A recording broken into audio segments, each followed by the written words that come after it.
Hare Krishna and welcome to all the devotees online. Thank you very much for your kind association and presence as we continue Srimad Bhagavatam, Canto 2, Chapter 9, verses 26 to 32, answers by citing the Lord's version. Om Jnanatimirandasya Gyananjana Shalakaya Chakshurunmilitam Yena Tasmai Shri Guruve Namaha. Shri Chaitanya Manobhistam Sthapitam Yena Bhutale Swayam Rupa Kadamayam Dadati Swapadantikam. Vandeham Shri Guru Shrutapadakamalam Shri Gurun Vaishnavamscha. Shri Rupam Sagrajatam Sagana Raghunatham Vitam Tam Sajivam Sadvaitam Savadutam Parijana Sahitam Krishna Chaitanya Devam Shri Radha Krishna Padan Sahagana Lalita Shri Vishwakan Vitamscha. He Krishna Karuna Sindhu Dina Bandho Jagatpate Gopesha Gopika Kanta Radha Kanta Namastute. Sapta Kanchana Gourangi Radhe Vrindavaneshwari Vrishabhanu Sute Devi Pranamami Hari Priye Vanchakalpataru Vyascha Kripa Sindhu Bevacha Patitanam Pavanebhyo Vaishnavebhyo Namo Namaha. Namo Vishnupadaya Krishna Pristaya Bhutale Srimate Bhakti Vedanta Swami Niti Namine Namaste Saraswati Deve Gauravani Pracharine Nirvishesa Sunyavadi Pastatyadi Satarine Jai Shri Krishna Chaitanya Prabhu Nityananda Shri Advaita Gadadhar Shivasadi Gaura Bhakta Vrinda Hare Krishna Krishna Krishna Hare Hare Hare Rama Rama Rama Hare Hare Sarva Shastra Piyusha Sarva Vedeka Satpala Sarva Siddhantaratnadya Sarva Lokai Pradam Sarva Bhagavata Prana Srimad Bhagavato Prabhu Kali Dvando Didatitya Shri Krishna Parivartita O Srimad Bhagavatam, O nectar churn from the ocean of all Vedic scriptures, O most prominent translate food of all the Vedas, O you enrich with the jewels of all spiritual philosophical conclusions, O you grant spiritual vision to all the people of the world, O light breath of the Vaishnava devotees, O Lord, you are the sun which has arisen to dispel the darkness of the Kali Yuga. You actual Krishna who has returned amongst us. Paramananda Pathaya Premavashasha Rayate Sarvada Sarva Sevyaya Shri Krishnaya Namastute. O Srimad Bhagavatam, I offer respectful obeisance unto you. By reading you one attains transcendental bliss. For your syllables rain pure love of God upon the reader. You always to be served by everyone for your incarnation of Lord Krishna. Madhaka Bandhu Mat Sangim Mad Guru Mad Mahadana Man Nishtaraka Mad Bhagya Madananda Namastute. O Srimad Bhagavatam, O my only friend, my companion, O my teacher, O my great wealth, O my deliverer, O my good fortune, O my bliss, I offer respectful obeisance unto you. Sadhu sadhu tadahi natini chochataraka hanamun chakada chinmam premna vitkatyospura. Srimad Bhagavatam, O giver of saintliness or unsaintly, O uplifter the very fallen, please do not ever leave me. Please become manifest in my heart and my throat, accompany and pure love of Krishna. Hare Krishna, Krishna Krishna, Hare Hare, Hare Rama, Rama Rama, Hare Hare. Om Namo Bhagavate Vasudevaya Janmadyasya Yatonvayari Tarata Charte Swabhigna Swarat Tene Brahma Hidayadi Kavaye Muyanti Yatsuraya Tejo Vari Murdam Yatha Vinimayo Yatrati Sargom Risha Damna Swena Sadani Rastakwakam Satyam Param Dhimahi. Oh my Lord, Shri Krishna, Son of Vasudeva, O pervading personality of Godhead, offer my respectful obeisance unto you. I meditate upon Lord Shri Krishna because he is the absolute truth and the primal cause of all causes of creation, sustenance, and destruction of the manifested universes. He is directly and indirectly conscious of all manifestations, and he is independent because there is no other cause beyond him. It is he only who first imparted the Vedic knowledge unto the heart of Brahmaji, the original loving being. By him, even the great sages and demigods are placed in illusion, as one is bewildered by illusory representation of water seen in fire, land seen on water. Only because of him did the material universes temporarily manifested by the reactions of the three modes of nature appear factual, although they are unreal. I meditate upon him, Lord Shri Krishna, who is eternally existent in the transcendental abode, which is forever free from illusory representation of the material world. I meditate upon him, for he is the absolute truth. Prayana Paisha Sabya Kalabasmin Yuge Jana Manda Sumanda Matayo Manda Bhagyo Padrata. O learned one, in this iron age of Kali, many but short lives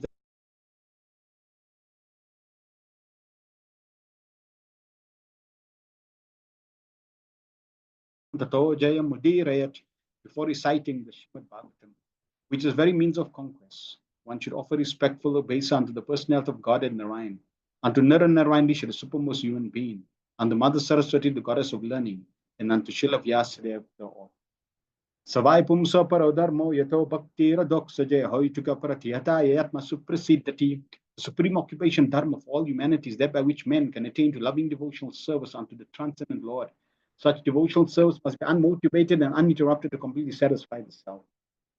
Vasudeva Bhagavati Bhakti Yoga Prayojita Janaya Chusavairagyam Jnanam Chayad Ahitukam. By rendering devotional service unto the personality of God as Shri Krishna, one immediately acquires cautious knowledge and detachment from the world.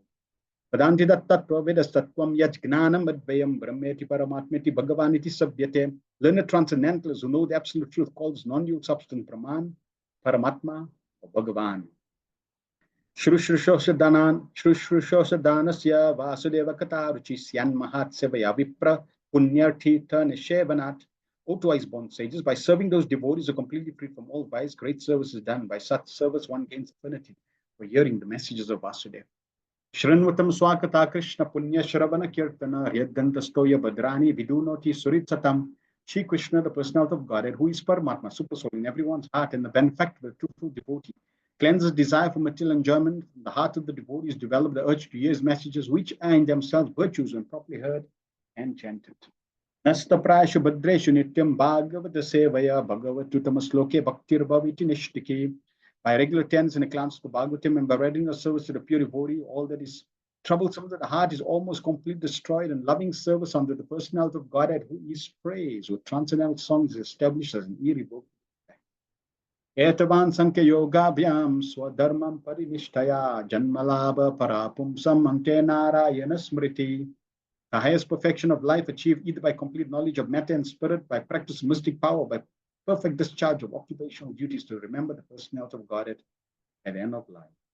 Akama sarva kama va moksha kama udari tivrena bhakti yogena yajate purusham param. A person who has broader intelligence, whether they be full of all material desires or desiring, or without any material desires, or desiring liberation, must by all means worship the supreme whole personality of God. Om Namo Bhagavate Vasudevaya. Om Namo Bhagavate Vasudevaya. Om Namo Bhagavate Vasudevaya. We are continuing Srimad Bhagavatam based on the teachings of His Divine Grace, A.C. Bhaktivedanta Swami Srila Prabhupada, founder Acharya of the International Society for Krishna Consciousness. Hare Krishna and welcome again. Let us cover any feedback anyone has from last week's session. Please type that in the chat if you were here, and or if you covered the recording, anything that caught your attention, anything that you found interesting, that you felt recollecting and remembering. Sharina says, Hare Krishna, please accept my humble obeisance and gratitude. I appreciated Srila Prabhupada's point that it is only through devotional service, which is in this section, we are hearing about penances, and that penance is really devotional service, that one can approach the Lord, and this is exhibited through non-attachment for material enjoyment. Where in the material world, due to us wanting control and proprietorship, penance of devotional service includes knowledge and detachment, and that is the manifestation of transcendental potency. I do have a question, as I don't fully understand what Prabhupada means when he says such penance is the internal potency of the Lord and is non-different from Him. Please, could you explain this again? And that is why we have these sessions, so that any doubts, any clarifications, we can discuss for mutual purification. So yes, Srila Prabhupada makes this beautiful point, that such penance is the internal potency of the Supreme Lord. We see the Bhagavatam. In the beginning, I have a picture of Krishna and the Bhagavatam, because all the cantos of the Bhagavatam represents Krishna's different limbs. And somebody may ask the question, where is Radhavani? Where is Srimati Radhavani in this? Because Radha and Krishna are never separated. So where is Radhavani? The Bhagavatam is presenting the ultimate process, the ultimate duty, which is devotional service. Pure devotional service. Lord Brahma, he practiced the penance of bhakti yoga, the penance of pure devotional service. And the foundational, essential element or ingredient of pure devotional service is to act for the pleasure and only for the pleasure of Krishna. And the personification of that pleasure-giving potency is Srimati Radharani, the internal potency. So when Srila Prabhupada and even the Lord, when he's making the point that all his activities and the devotees' activities are governed by the internal potency, means by the internal potency, which is Srimati Radharani. Therefore, we should understand that all our devotional practices with the sentiment of wanting to please Krishna is not part of this material dimension. It is the direct mercy and manifestation of Srimati Radharani. And at the end of Bhagavad Gita, Prabhupada makes the same point, that those who are engaging devotional service, they're actually completely under the shelter, under the protection of the internal potency, and that is Srimati Radharani. And we know that Srimati Radharani, who's the internal potency, is also non-different from Krishna. In Chaitanya Charitamrita, Krishna's Kaviraj Goswami describes that Radha and Krishna are two bodies with one soul. They're actually one personality, appearing in two features. Krishna as the Shaktiman, possessor of potency, and Radharani as the potency. So therefore, that statement, that such penance, which means the engagement of devotional service, that austerity, that endeavor, that struggle to please Krishna, that is the internal potency and non-different from him. Hope that clarified that a little. Shamananda Prabhu says, Hare Krishna Prabhu, we are fortunate to be part. Oh yes, so let me just comment on the first point that you also shared, Sharina, that it is only through devotional service and penance we can approach the Supreme Personality of Godhead. And this Lord Krishna emphasizes again and again in Bhagavad Gita, Bhaktya Mama Vijanati. One cannot see me, one cannot approach me, and one cannot know me as I am without pure devotional service, without this penance. So we are fortunate that we are connected to Srila Prabhupada, who has connected us to the penance of devotional service. When we embrace the austerity, the struggle, the challenge within the realm of devotional service, this is glorious. This is glorious. Shamanand Prabhu says, Hare Krishna Prabhu, we're fortunate to be part of a lineage coming from Lord Brahma. Nice point about the renegades Srila Prabhupada mentions. So we shouldn't be surprised, just do our part. Yes, Prabhupada. It's amazing how in Prabhupada's purport, sometimes he includes these very powerful, shocking statements. And when we read, when we are exposed to these statements, we get direction, get revelation.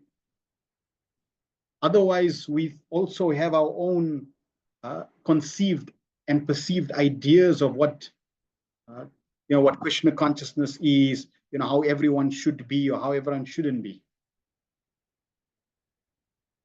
But Prabhupada in his purports makes it very clear that yes, there will be those who consider them to be part, who consider to be part of the disciplic succession, who even promote themselves to be part of the disciplic succession,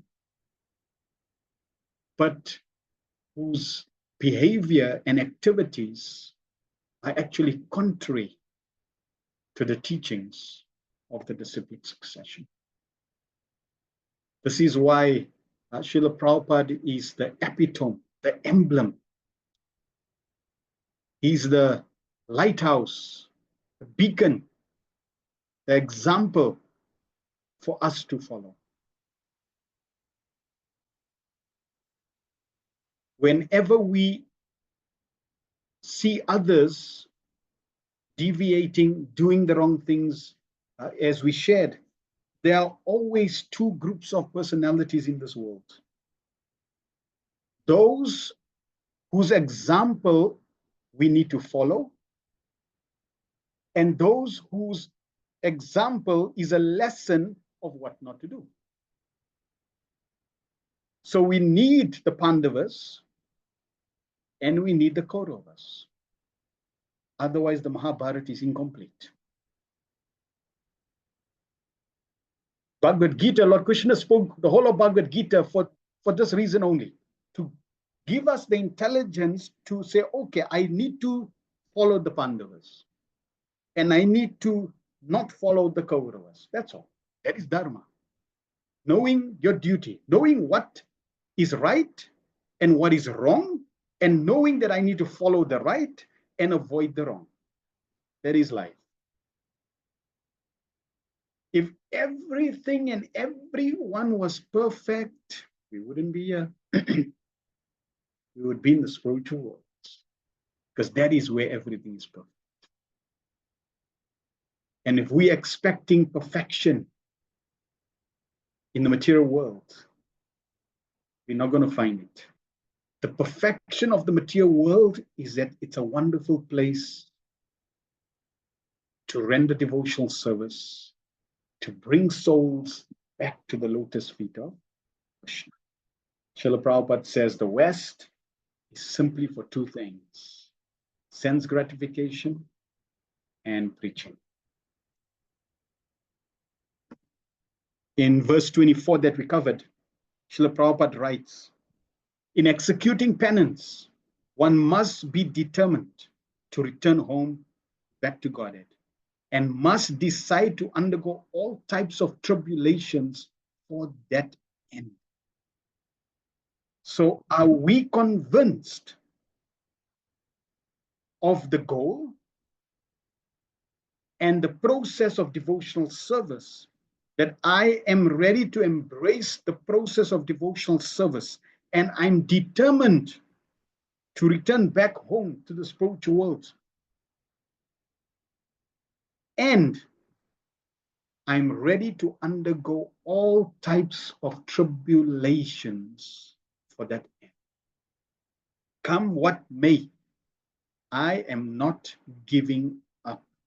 No matter how difficult, no matter how challenging, no matter how many obstacles, I am not giving up.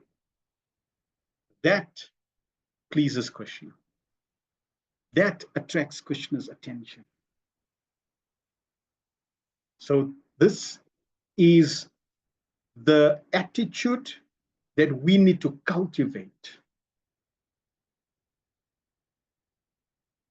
If we can cultivate this attitude and become totally convinced of our identity in relation to the goal, and commit ourselves, it's like there is no two options. This is the only option that I have. The only option I have is surrendering to Krishna. One Acharya prays like that to the Supreme Lord, that my Lord, you always have two options, either to accept me or to reject me. But my Lord, I only have one option. You my only option. There is no other option. I have no other option. So you can accept me or reject me, be with me or not be with me, you have that option. But for me, I only have one option, which is you. So that conviction we need to cultivate. And if we can do that and try to see what obstacle is preventing me from that attitude and overcome that, then the rest will be in Krishna's hands. Even for material prosperity, name, and fame, one has to undergo severe types of penances. Otherwise, no one can become an important figure in this material world. And Prabhupada in the purport obviously expands further about easygoing life. Even in material circles, if people want to achieve success, those who have achieved success, if you ask them, they'll tell you. They've spent sleepless nights. They were grinding. They went through challenges and obstacles. Generally, when success is revealed, nobody sees all the pain, austerity, all the wounds and obstacles that person went through. You just see the glory, you just see the fame, you see the success. But every successful person in this world have gone through severe types of austerity and penances. So how can we expect in spiritual life that everything will just be very easy, easy sailing, everything, so perfect, everyone is so wonderful, life is so wonderful, weather is so wonderful, absolutely glorious? Nope. That Prabhupada would say hallucination, Ethiopian idea. So therefore, Prabhupada is revealing to us the proper attitude we need to have. Why then are the severe types of penances for the perfection of devotional service? So yes, there will be. But the beauty of devotional service and the austerities and the penances and the challenges, that if we have the right attitude, it makes us more stronger. It makes us more determined. And as long as we are connected with Krishna, even that austerity, that challenge becomes beautiful, becomes wonderful. Like Prabhupada with the challenge in Jew, Prabhupada said it was a great fight. So he laughed. And it was really, even though it was stressing Prabhupada, because Prabhupada wanted to establish this beautiful temple for Radha Rasa Bihari, Lord Shishi Radha Rasa Bihari, and Mr. Nair was causing so much havoc. But at the end, Prabhupada said it was a good fight. Why? Because as a preacher, a warrior, he wants a challenge. And yes, the material world is a wonderful challenge for us to endeavor and to face. So we should take the endeavors, the austerities in that spirit.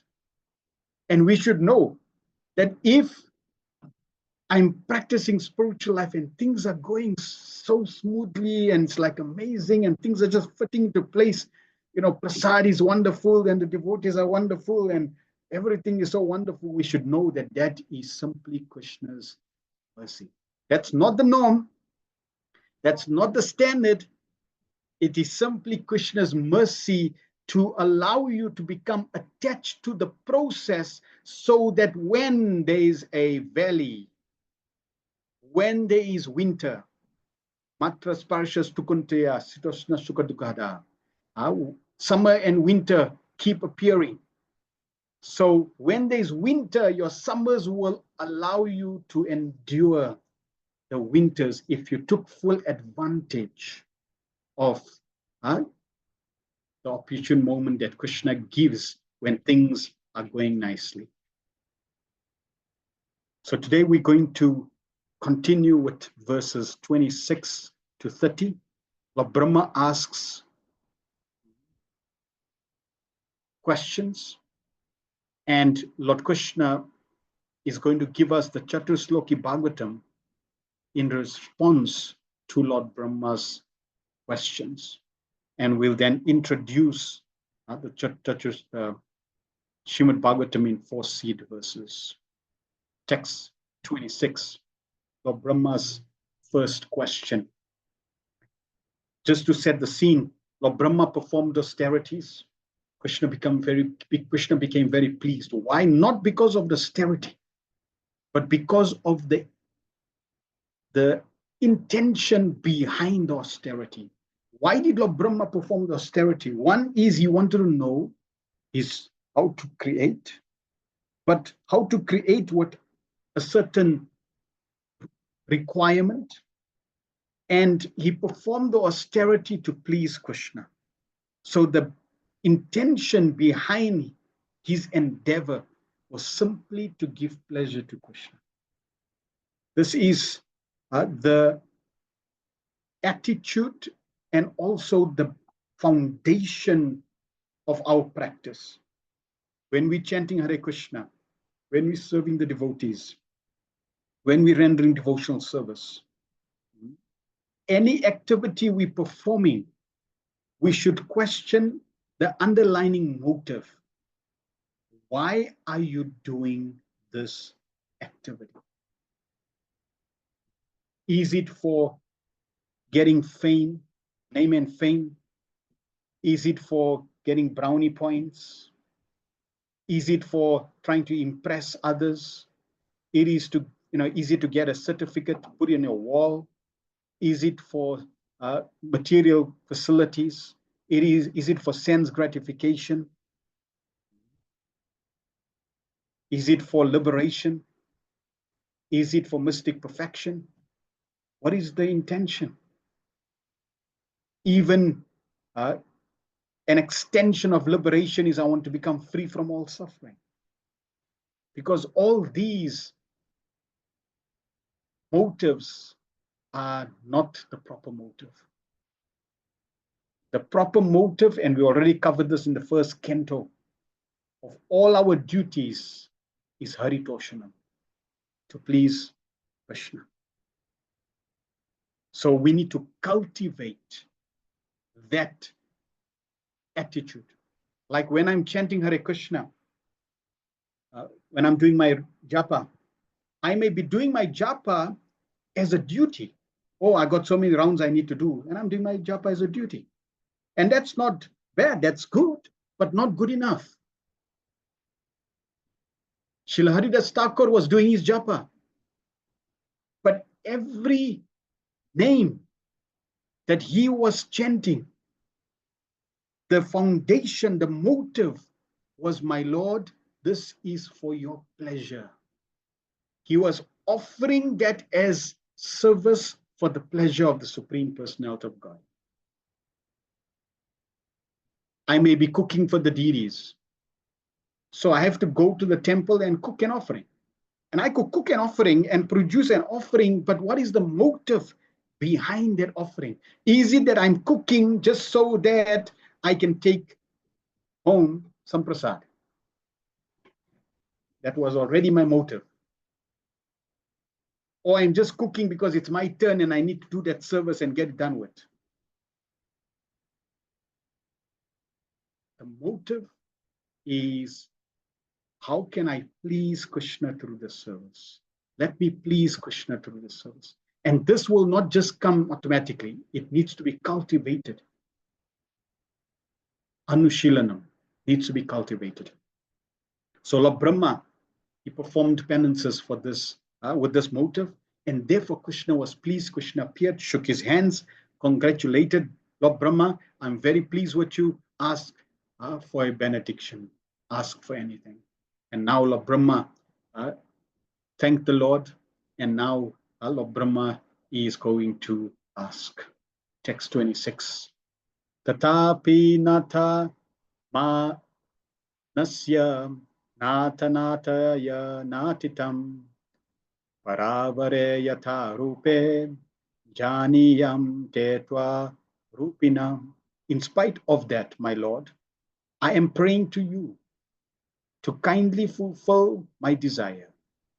May I please be informed how, in spite of your transcendental form, you assume the mundane form, although you have no such form at all.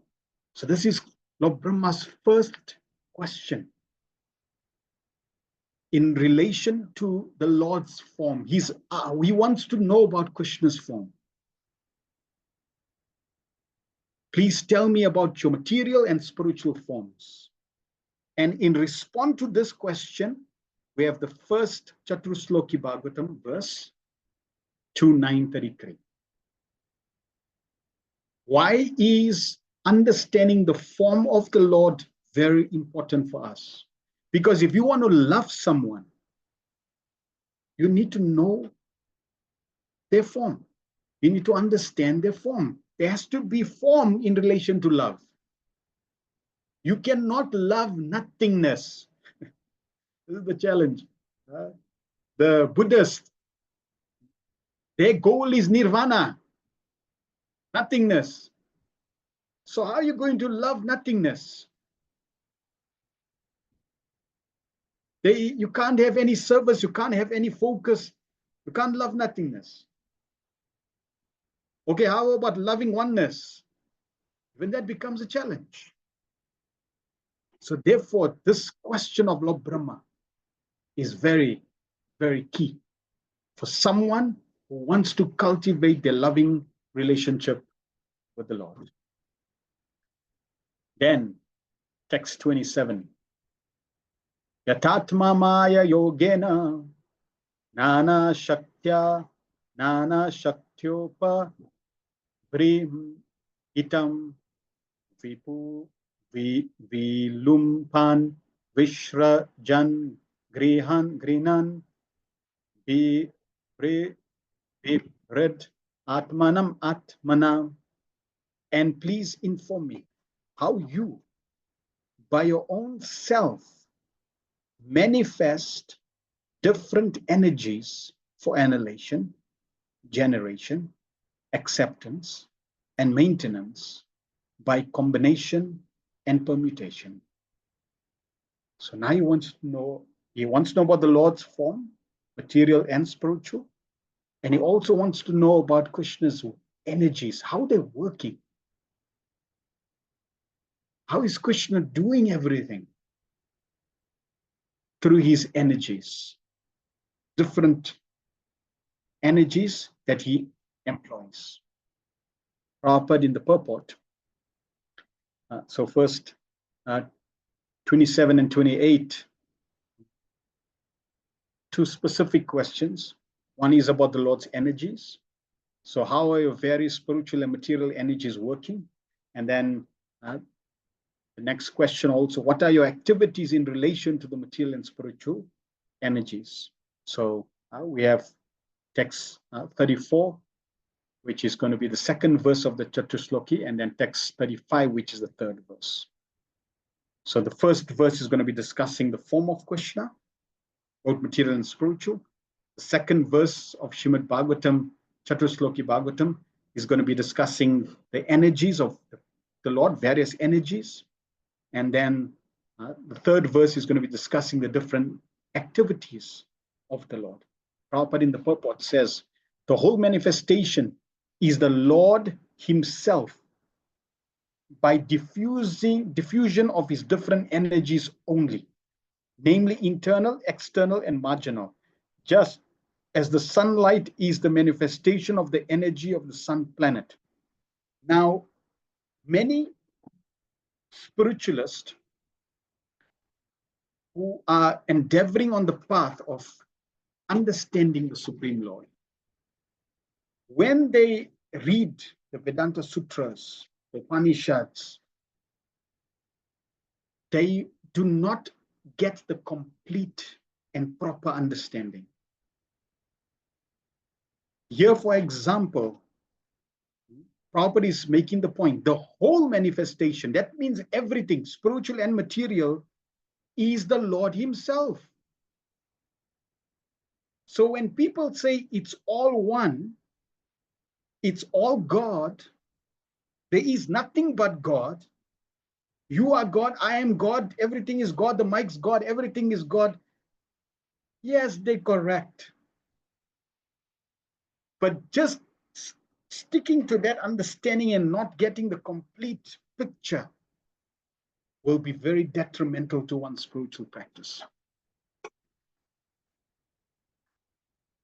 He is one, at the same time different.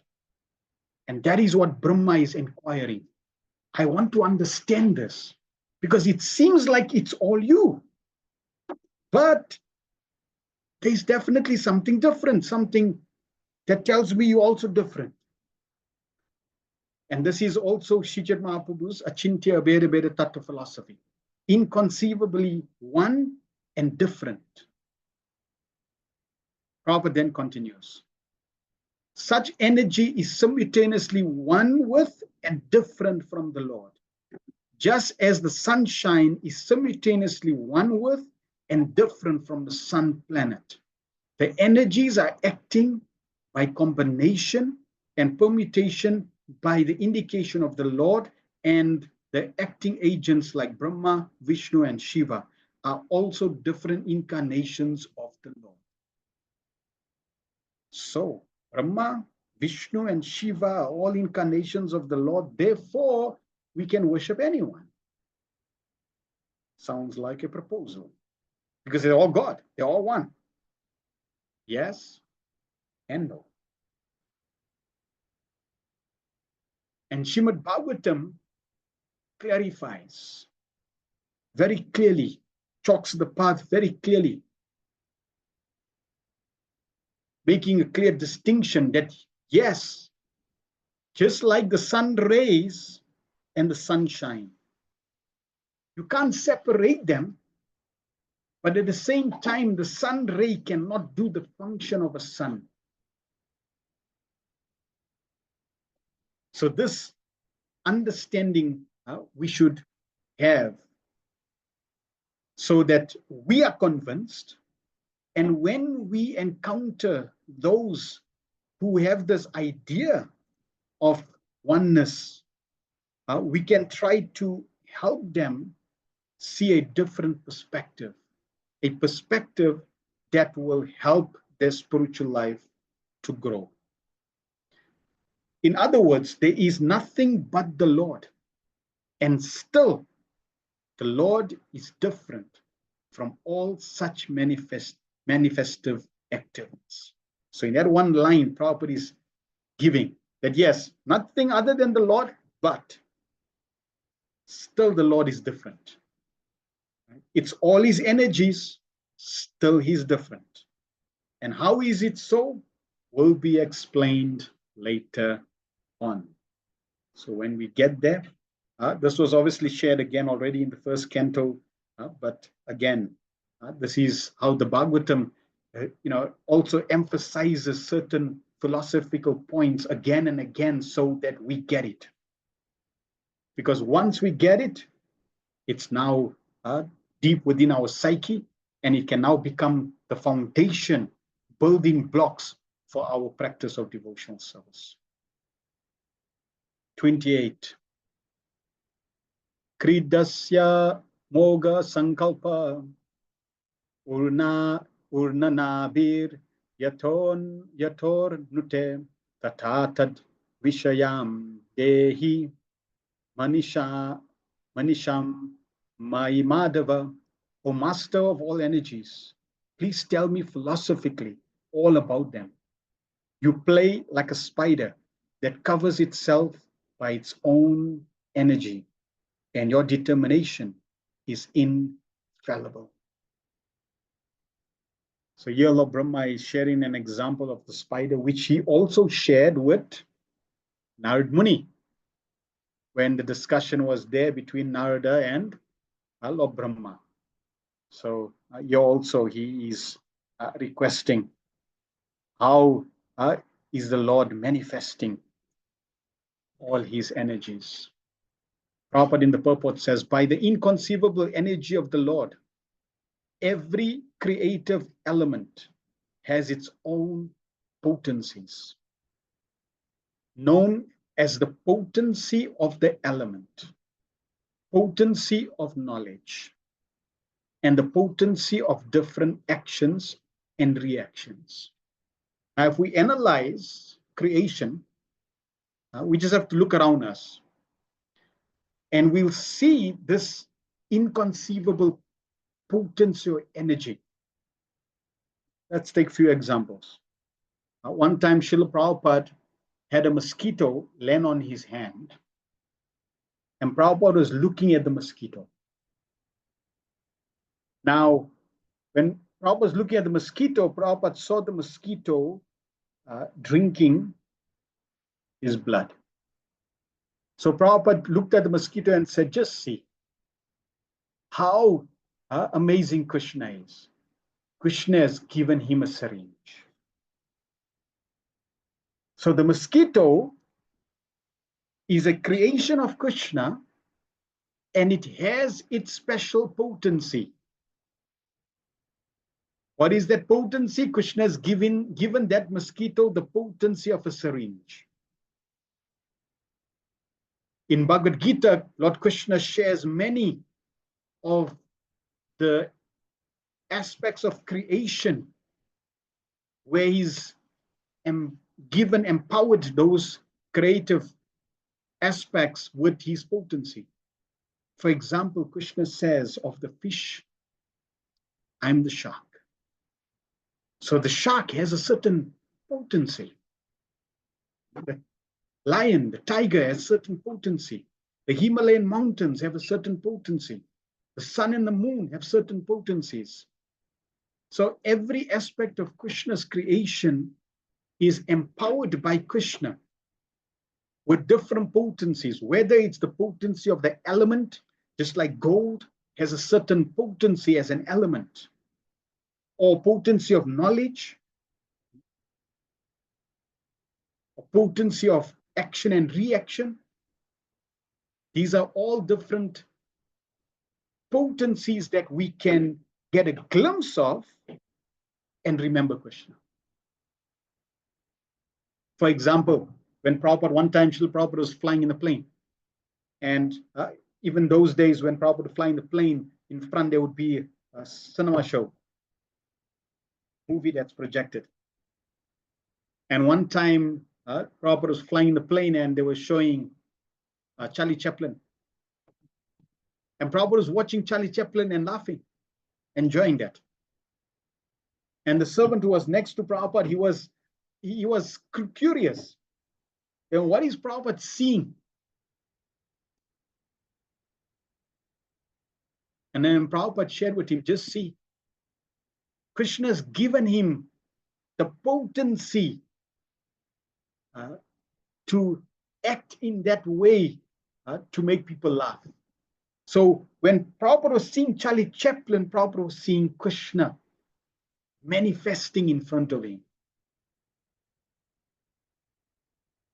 So this way we can understand, when we understand Krishna's inconceivable potencies and energies, and how Krishna's embedded or empowered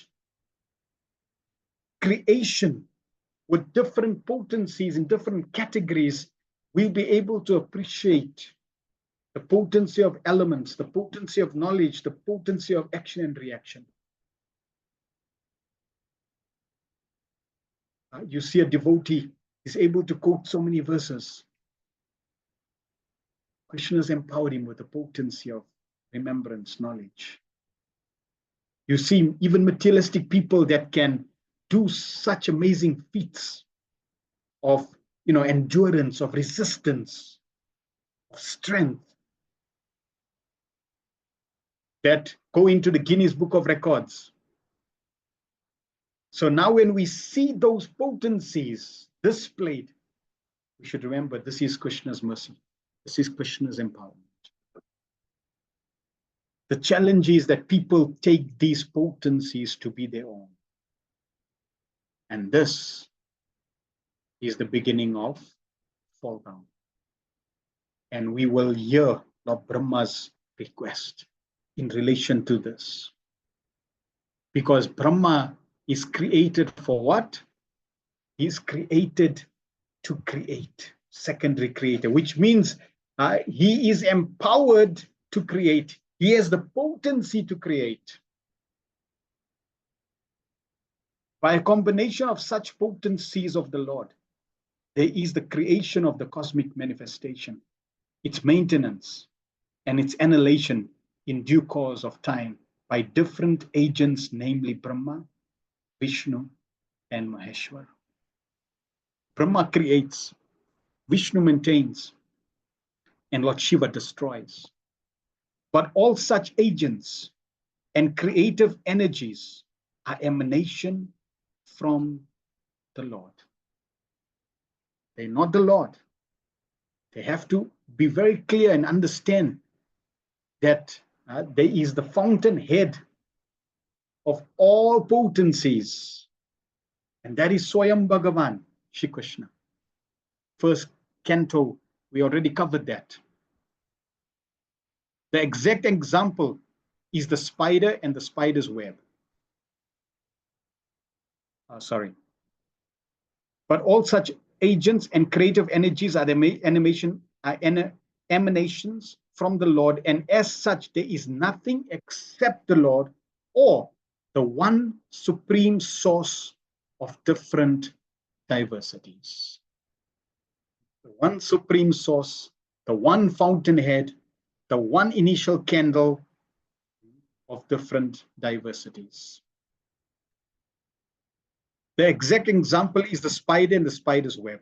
The web is created by the spider and it is maintained by the spider. And as soon as the spider likes, the whole thing is wound up within the spider. The spider is covered within the web. If an insignificant spider is so powerful as to act according to its will, why can't the Supreme Being act by his supreme will in the creation, maintenance, destruction of the cosmic manifestations? The spider is able to produce and create its house, its home, the web, out of its own saliva. It's not getting any external resources. It's producing it from within. It's able to maintain it and then take it back in. So like that, Krishna is employing his energies, is able to manifest creation and bring it back in. By the grace of the Lord, a devotee like Brahma, or one in his chain of disciplic succession, can understand how the Almighty Personality of Godhead eternally engages in his transcendental pastimes in the regions of different energies. Now, someone may be thinking, boy, this aspect of creation and maintenance and destruction is like hard work. Prabhupada is saying, no. It is not hard work. It is Krishna's pastimes, transcendental pastimes. So everything in relation to the material world, material creation, obviously in the spiritual world as well. When Krishna appears, all the interactions with the Supreme Lord, this is all part of Krishna's transcendental pastimes. Just like we pass time to enjoy, Krishna also passes times to enjoy. But when he passes time to enjoy, that we call pastime, transcendental pastime. Our time passing activities are binding. They bind us to birth and death. But Krishna's transcendental pastimes are for his pleasure and pleasure of his devotees. And then text 29, Lord Brahma is asking his final question. Bhagavat chikshitam aham karavani yatandrita eha mana praja sargam bad yeyam yad anu grahat hat. Please tell me so that I may be taught in the matter of the instruction of the personality of Godhead and may thus act instrumentally in generating living entities without being conditioned by such activities. So this is his final question. He's begging the mercy of the Lord's service and is requesting the Lord, please bestow your mercy for my execution of your instructions without pride and bondage. So he asked about the form, about the energies, about the pastimes of Krishna, activities of Krishna, and finally, how to execute service, how to be an instrument without pride, without becoming impacted, without the bondage that is there. So for that, anugraha, please give mercy. Prabhupada in the purport says, Brahmaji does not want to become a speculator, dependent on the strength of his personal knowledge and conditioned to material bondage. Everyone should know in clear consciousness that one is in the execution of all activities an instrument. Everyone should know in clear consciousness that one is in the execution of all activities an instrument. In Bhagavad Gita, Lord Krishna tells Arjuna, just become an instrument. This is how we are connected to Krishna. We are meant to become instruments. Now, an instrument, generally, I can have many instruments that I employ and I use. Just like a mouse is an instrument to allow moving or maneuvering on a screen. But the difference between the material instruments that we use and me as a person is that all instruments in this world are unconscious. Whereas I, as a person, is fully conscious. And because I'm conscious, I have the ability to choose whether I want to serve Krishna or not. And that choice, which Krishna eternally gives us, if we exploit that choice, we are bound. If we use that choice and employ ourselves in the service of Krishna as an instrument, then we are properly situated. So Lord Brahma is praying to the Lord, please make me your instrument. I want to be an instrument in your service. I want to be employed in your service perfectly as a perfect instrument without any false ego, without pride, without bondage. Prabhupada then continues. And here Prabhupada is making the point that we may be thinking I'm doing so many activities, but we don't realize that, hold on, we actually use these instruments for a higher purpose. It's described that even this material world is really Krishna creating the material world for a higher purpose, for his pleasure, for him to perform specific pastimes that cannot be enacted in the spiritual world. Like in the spiritual world, Krishna doesn't get a good fight. Why? Because there's no demons there to fight. So the quality of chivalry, for example, that cannot be displayed or enjoyed in the spiritual world. That can only be experienced in the material world. So therefore, the material world has to exist for Krishna to experience at that part of pleasure.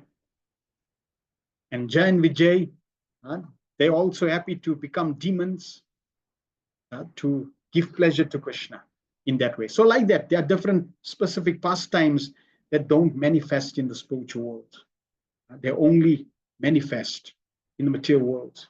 In the spiritual world, you can't preach to souls that, yeah, take a book, yeah, take some prasad, yeah, surrender to Krishna. But in the spiritual world, in the material world, that facility is there. That pleasure, spiritual pleasure is there. And Krishna receives that pleasure through that activity. So everything that happens, we should understand we're simply instruments. We find Srila Prabhupada also, through all his activities, he could understand that it is all by Krishna's mercy. Even when Prabhupada, in his prayer, in the song that he wrote at Boston Harbor, Prabhupada said, he's praying to Krishna, make me dance, make me dance. So he's revealing that, yes, I'm a simple an instrument, you make me dance. So this is the perfect protective shelter with this understanding.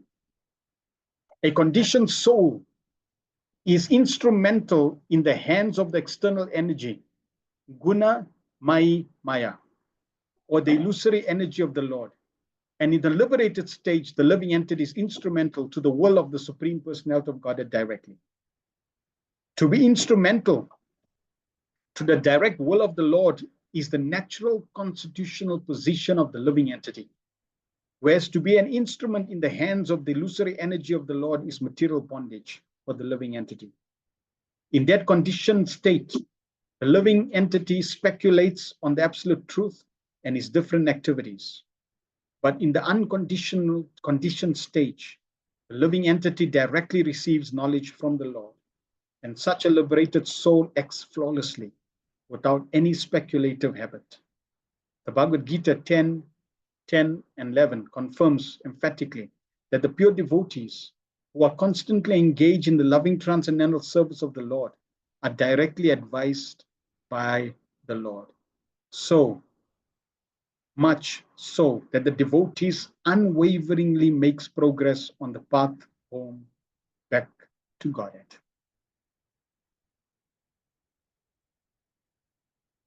Pure devotees of the Lord are therefore not proud of their definite progress, whereas non-devotees speculators in in the darkness of the illusory energy and is very much proud of his misleading knowledge based on speculation without any definite path.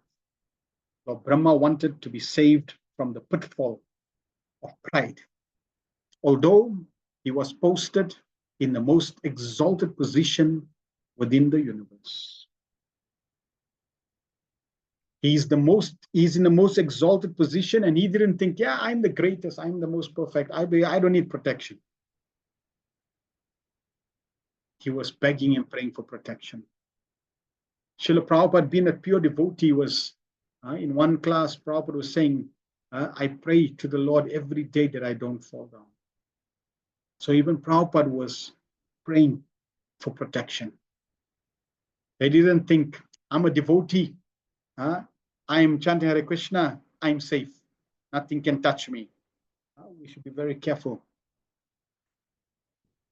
We have to always have humility, be submissive, and under the protection of the Supreme Lord. As soon as we think we are able and we are in control and we can do anything, that's when Krishna can teach us that without his blessings, without his potency, without his mercy, without him, we have no foundation. So Lord Brahma is praying to the Supreme Lord that is able to be a perfect instrument in creation, pleasing the Supreme Lord, and at the same time to not deviate on the path of his service. So a wonderful example we can always meditate and contemplate on, that in our service also we should be grateful that we have service. We should understand it's a privilege, and at the same time we should be praying to the Supreme Lord to please protect us and never to become proud. 30.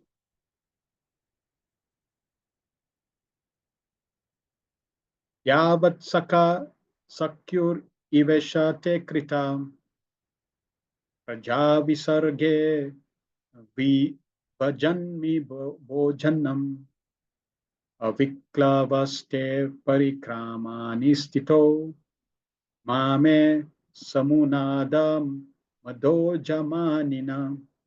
O my Lord, the unborn, you have shaken hands with me just as a friend does with a friend, as if equal in position.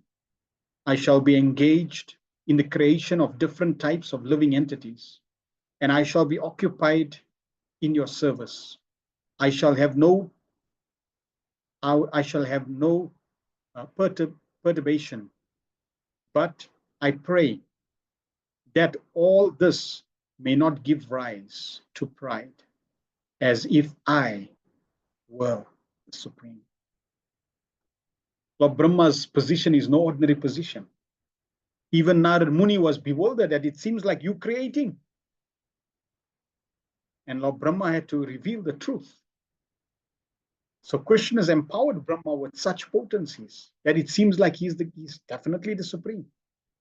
And here we can see Brahma is praying again to not fall prey to that, because it is very easy to become distracted and enamored by one's abilities and potencies, borrowed abilities and potencies. Robert in the purport says, Lord Brahma is definitely situated in the humor of friendship with the Lord. Every living being is eternally related with the Supreme Personality of Godhead in one of 5 different transcendental humors, namely Shanta, Dasya, Sakya, Vatsalya, and Madhurya. We have already discussed these 5 kinds of humors in relation with the Supreme Person, with the Personality of Godhead. It is clearly exhibited herein that Lord Brahma is related to the Personality of Godhead in the transcendental humor of friendship. A pure devotee may be related with the Lord in any one of transcendental humors, even in the humor of parenthood. But the devotee of the Lord is always a transcendental servitor. No one is equal to or greater than the Lord. That is the version of the Bhagavad Gita. Brahmaji, although eternally related with the Lord in transcendental humor of friendship, and although entrusted with the most exalted post of creating different grades of living entities, is still conscious of his position, that he is neither the Supreme Lord nor supremely powerful. It is possible that some extremely powerful personality within or without the universe may sometimes show more power than the Lord himself. And this is Krishna, or this is the Lord's mercy. Sometimes we find in many pastimes of the Lord, Krishna himself says, I can't do anything. Like Lord Ramachandra, he's helpless. I don't know where Sita is. Really? He's the Supreme Personality of God. He doesn't know where Sita is. He knows where Sita is. He's the Supreme Lord. How can he not know where Sita is? And then somebody will say, but if he doesn't know where Sita, how can he be God? This is the inconceivable potency of Krishna. Lord Ram wants to glorify his devotee, Hanuman. So the Lord, he empowers, he creates situations like this. But when he creates situations like this, like we find Hanuman was able to do activities, render service that were inconceivable, that apparently even Lord Ram couldn't do. But Hanuman always could understand that the only reason I'm able to do this was because of the holy name of Lord Ram. This he never forgot. Even when Sita Devi glorified Hanuman, you're so amazing. You flew to Lanka. And Hanuman, he made it very clear to Sita Devi that actually it's not me. I'm simply an arrow. And just like the bow that is there, when the arrow is attached to the bow and the archer pulls, the warrior pulls the bow with this, that's connected, or the arrow that's connected to the string and then releases it, it's not the strength of the arrow for the arrow to fly far, but it's the bow that allows the arrow to fly. So he's clearly described that to Mother Sita, that actually I'm simply an arrow in the hands of Lord Ram as the bow. And when I'm strung to that bow, the Lord makes me fly. So in this way, Lord Brahma also is sharing to us, is revealing to us that whatever we're able to offer, whatever we're able to manifest in the process of devotional service, we should understand it's simply Krishna's potencies, it's Krishna's mercy, it's Krishna's energies. It's the blessings of Guru and Krishna. And therefore, we should always shield ourselves from not becoming proud. Because like here Prabhupada is making that in certain situations, we find that actually the Lord empowers his devotee to do things even more powerful than him. Like, for example, there are Srila Prabhupada, Lord Chaitanya, he's God himself. He could preach all over the world. He could spread the holy name. Just with a blink of his eye, he could spread Krishna consciousness all over. But he didn't.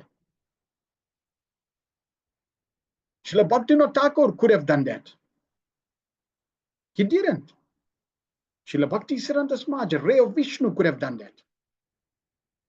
So it seems like they were incompetent. Not at all. Not at all. If one thinks they are incompetent, then that person is completely misdirected. Unfortunate. He cannot see the truth. In Chaitanya Charitamrita, Krishnadas Kaviraj Goswami says that even a single devotee of Lord Chaitanya, a single associate of Lord Chaitanya, he can preach and spread Krishna consciousness throughout the whole universe. That's the potency of just one associate of Lord Chaitanya. So then when they told Srila Prabhupada this, Prabhupada said yes, because they wanted to give me the glory. So it's not that they could not do it, but they wanted to empower, and they wanted to glorify Srila Prabhupada. So therefore they left it for Srila Prabhupada. Now Srila Prabhupada also, he didn't really preach to every town and village.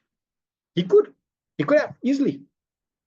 Yes, he preached to every country, but not to every town and village, not every home. Why? Was he incompetent? No, not at all. But he left it for us.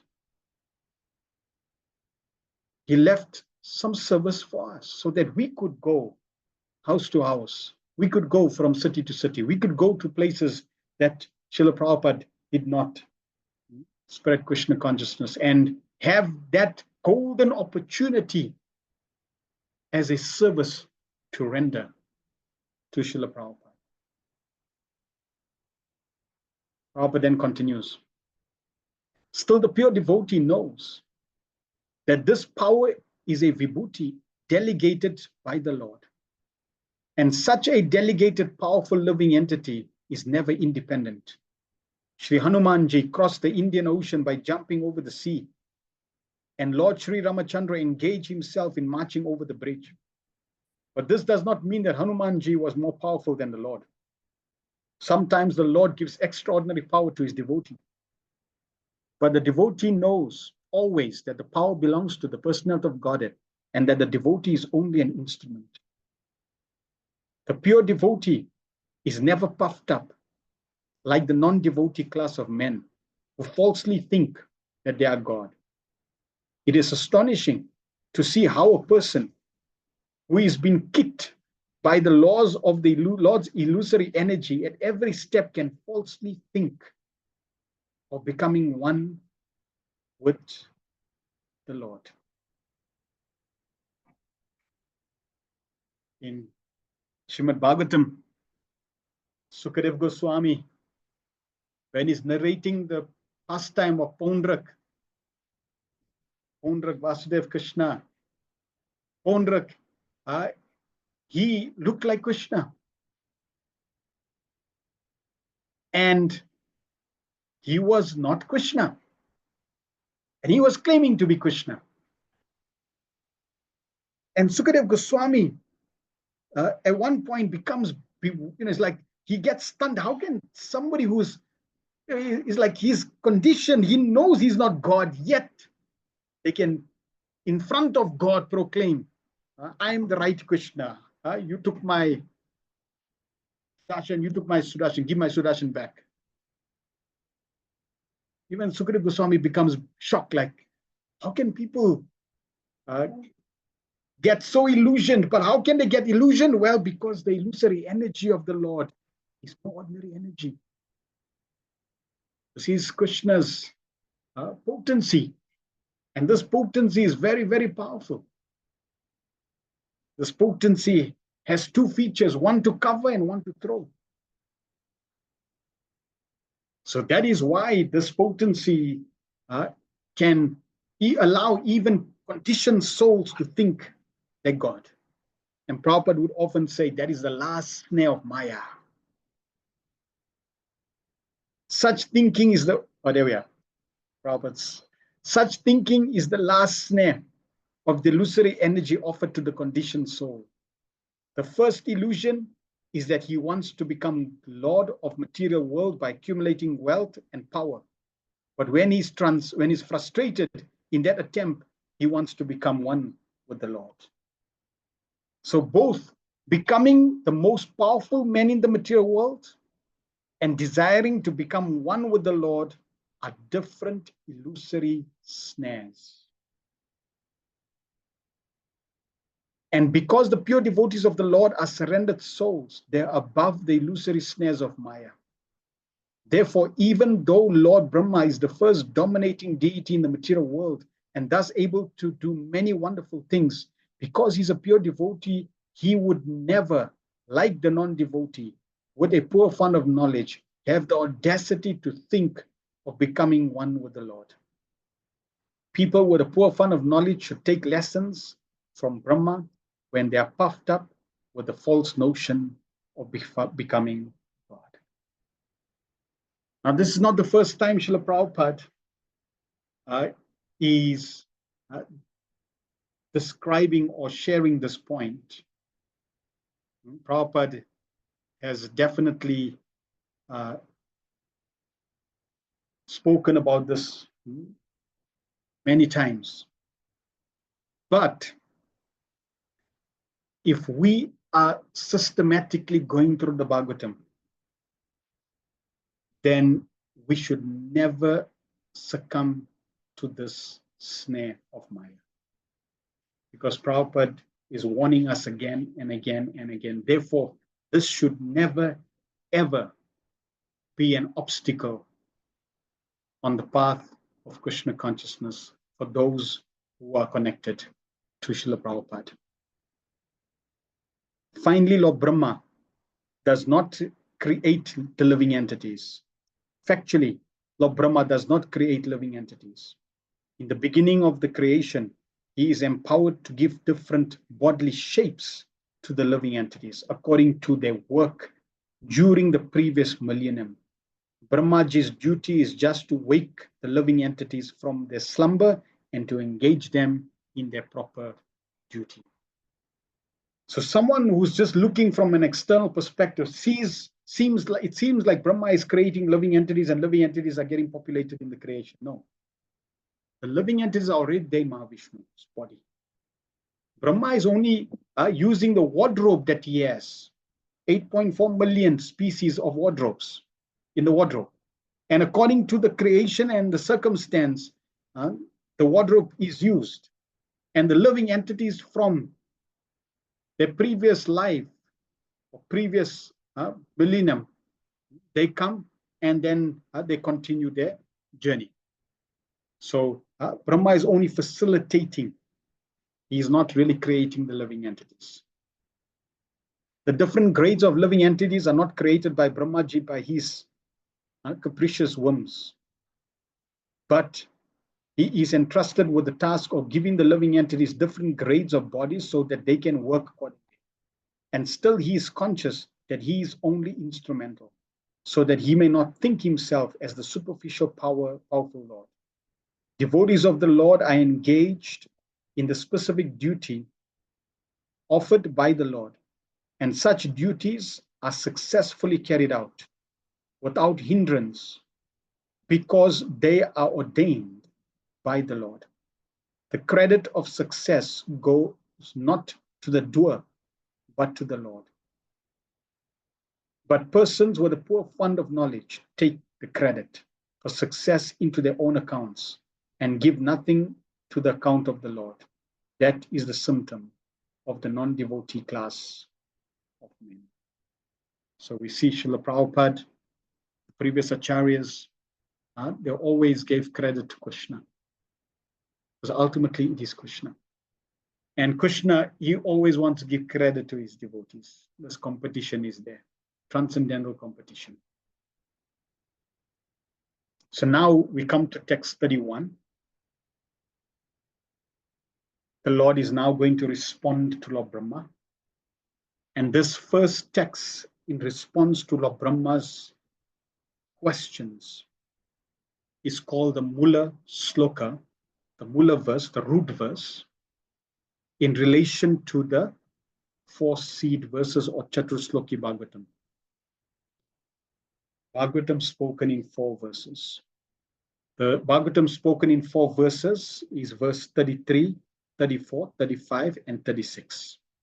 So 31 and 32 is like a prelude to the Chatusloki Bhagavatam. So now the Lord responds, and the Lord says, Shri Bhagavan Uvacha, Gnanam Paramam Guyame Yad Vignana Samanvitam Sarahasyam Tad Angam Cha Grihana Ga Ditam Maya. The Supreme Personality of Godhead said, knowledge about me as described in the scriptures is very confidential, and it has to be realized in conjunction with devotional service. The necessary paraphernalia for that process is being explained by me. You may take it up carefully. So all of Lord Brahma's questions is going to be answered in 4 verses, which then the Lord instructs and empowers other great souls like Narad Muni, Srila Vyasadeva to expand. And here the Lord is sharing very important instructions, which we will expand also. And Prabhupada does give both to 31 and 32 fairly extensive purport. So here the Lord is saying, knowledge of him is confidential. If we know about Krishna through the Bhagavatam, Srila Prabhupada, his followers, we should know for sure that it is Krishna's mercy. And I may know, that's good. But then the Lord says, it has to be realized in conjunction with devotional service. So just knowing is not good enough. Just like we may ask the question, can you share some features of Krishna? And someone can say, yes, Krishna has a peacock feather on his head. Krishna holds a flute. Krishna stands in Tribhanga form. He has a yellow dhoti.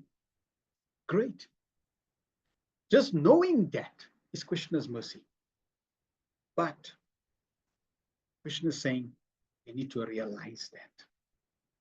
There's a difference between knowing, using your head, and realizing using your heart. Realization is in the heart. So when our heart has realized, has seen Krishna, then we should know that is the perfection, which is also Krishna's mercy. And how does that realization come? Through devotional service.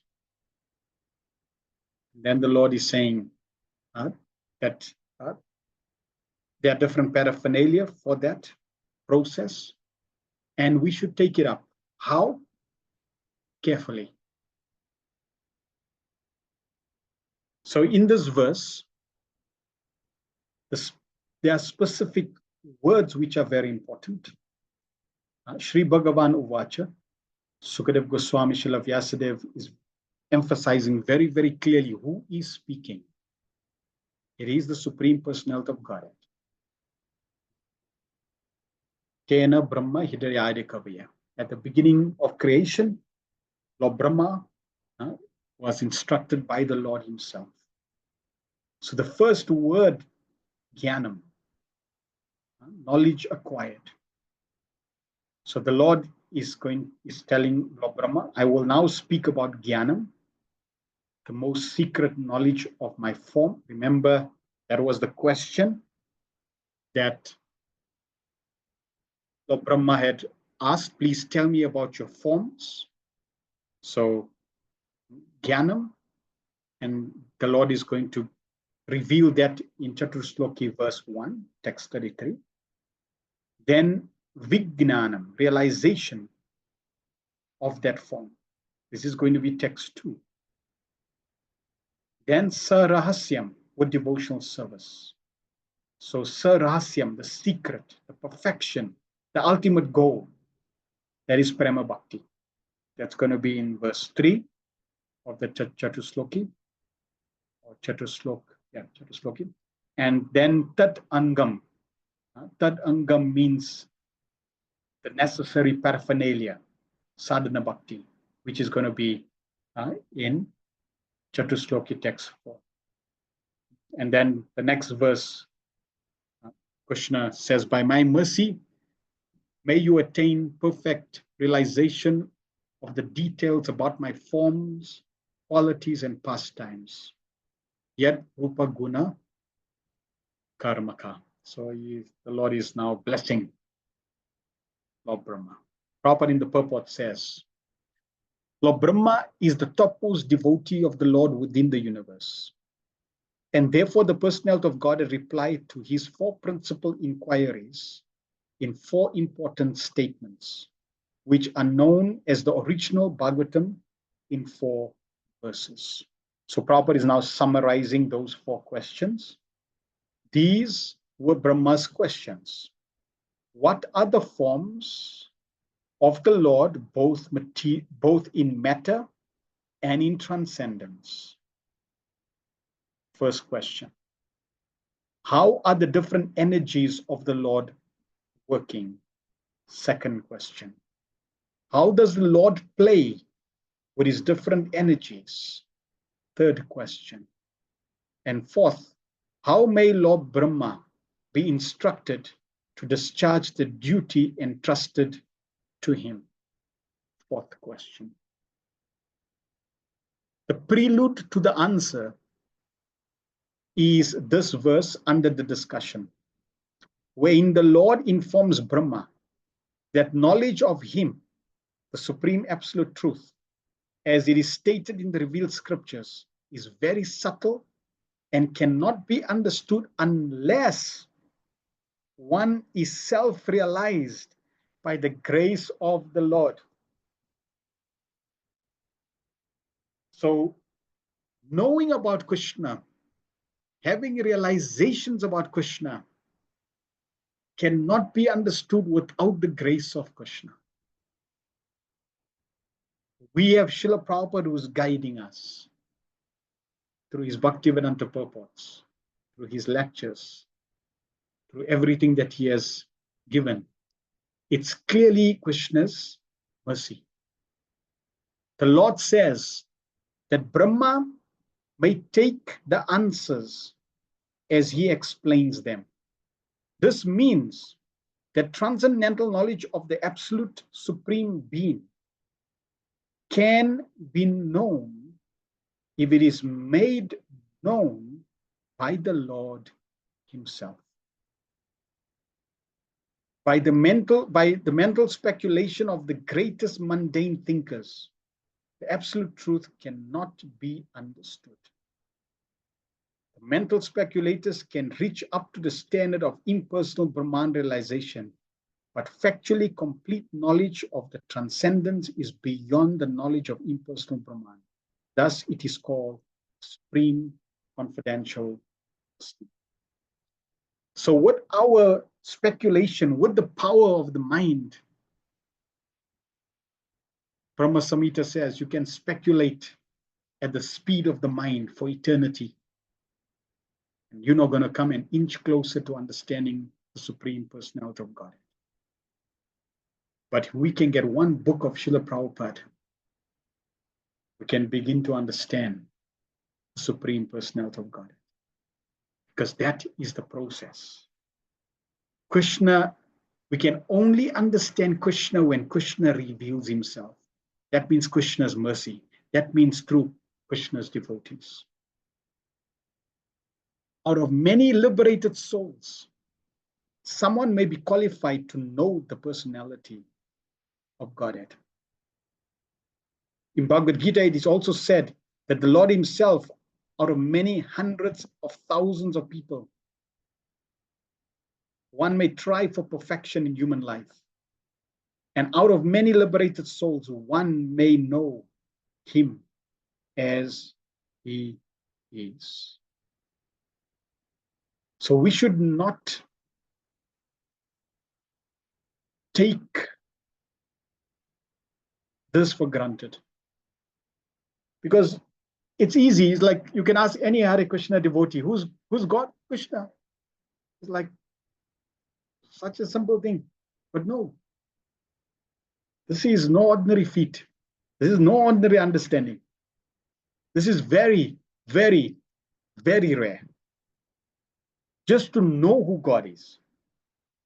Yes, to realize that requires endeavor, requires careful attention, requires careful practice, requires seriousness.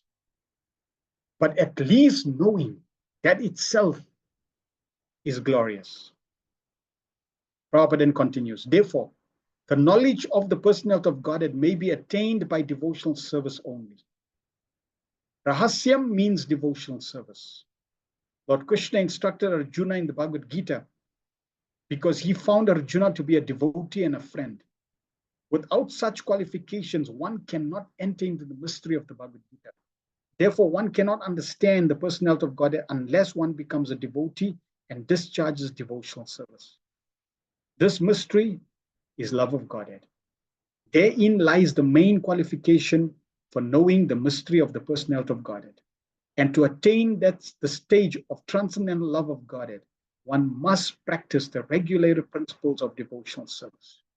The practicing these regular principles is called Vidhi Bhakti, or regulative devotional service of the Lord. And they can be practiced by a neophyte with his present senses. Such regular principles are mainly based on hearing and chanting the glories of the Lord. So we've heard this and we're hearing it again, that the essence of sadhana bhakti is hearing and chanting. The goal is kirtanya sadahari. But because we cannot hear and chant 24 hours a day, the Lord is engaging us or engaging our senses in practical service so that our senses can be purified so that we can spend 24 hours a day hearing and chanting the glories of Krishna. That process of hearing and chanting the glories of Krishna will mature our gyan, knowledge of the Supreme Lord, into vigyan, realization of the Supreme Lord. where not only will our head know about Krishna, but our heart will know about Krishna. Our heart will see Krishna. And it is pure devotional service. It is love of Krishna that is required for that to happen, for us to actually see and know and realize Krishna as he is. And this is Srila Prabhupada's gift to the world. Prabhupada has blessed all souls that embrace these teachings, and he has given the teachings. We simply have to be open to accept and apply. And such hearing and chanting of the glories of the Lord can be made possible in the association of devotees. So therefore, Prabhupada created the society to give that association, because it is the association that will keep you on the path. Lord Chaitanya therefore recommended 5 main principles for attaining perfection in the devotional service of the Lord. First is association with devotees, hearing. Second is chanting the glories of the Lord. Third, hearing Srimad Bhagavatam from the pure devotees. Fourth, residing in the holy places, place connected with the Lord. And fifth, worshiping the deity of the Lord with devotion. So first and foremost is association. When Srila Rupa Goswami is listing these 5 out of the 64, these are the 5 most potent forms of devotional service. And he lists association as the first and foremost. We need good, powerful, strong, serious, sincere association. Krishna conscious association.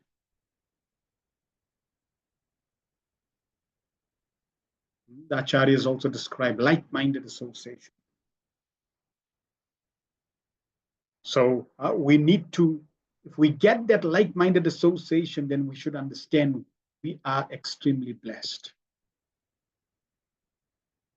And in that association, what we do, hear and chant the glories of Krishna. Krishna is the focus, Krishna is the center, Krishna is the goal, Krishna is the object of glorification, of worship. Such rules and regulations are parts of devotional service. So, as requested by Lord Brahma, the personality of Godhead will explain all about the 4 questions put forward by Brahma and others also, which are parts and parcels of the same questions. Text 32. Yavan aham yata bhavo yadrupa gunakarmaka tataiva tattva vijnanam astute mad anugrahat. All of me, namely my actual eternal form and my transcendental existence, color, qualities, and activities, let all be awakened within you by factual realization out of my causeless. Such a wonderful blessing. We are praying, begging the Lord for the same blessing. All of me, namely my actual eternal form, my transcendental existence, color, qualities, and activities, everything about Krishna.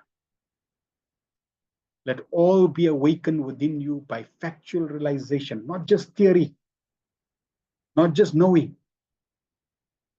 out of my causeless mercy. Now we know Srila Prabhupada also had this causeless mercy.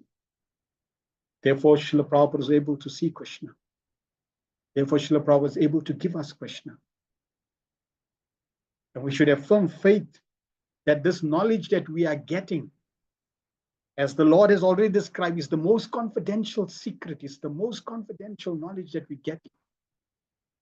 For us to actually know who God is, who the Bible talks about the Creator Quran talks about Allah. The Vedas talk about all the incarnations.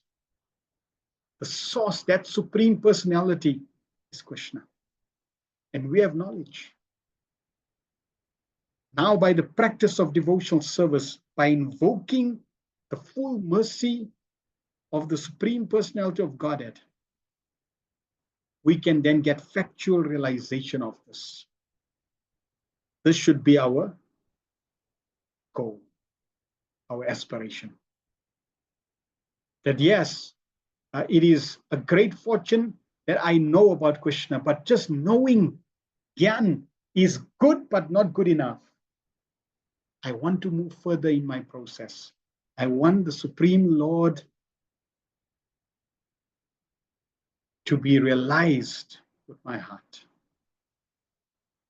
Prabhupada in the purport says, the secret of success in understand the intricacies of knowledge of the absolute truth, the personality of Godhead, is the causeless mercy of the Lord. And that is why we're chanting Hare Krishna. That is why we're rendering devotional service. We want to please Krishna, because if you please Krishna, you invoke his mercy. Even in the material world, the father of many sons discloses the secret of his position to the pet sons. Now we should ask the question, what makes a son a pet son?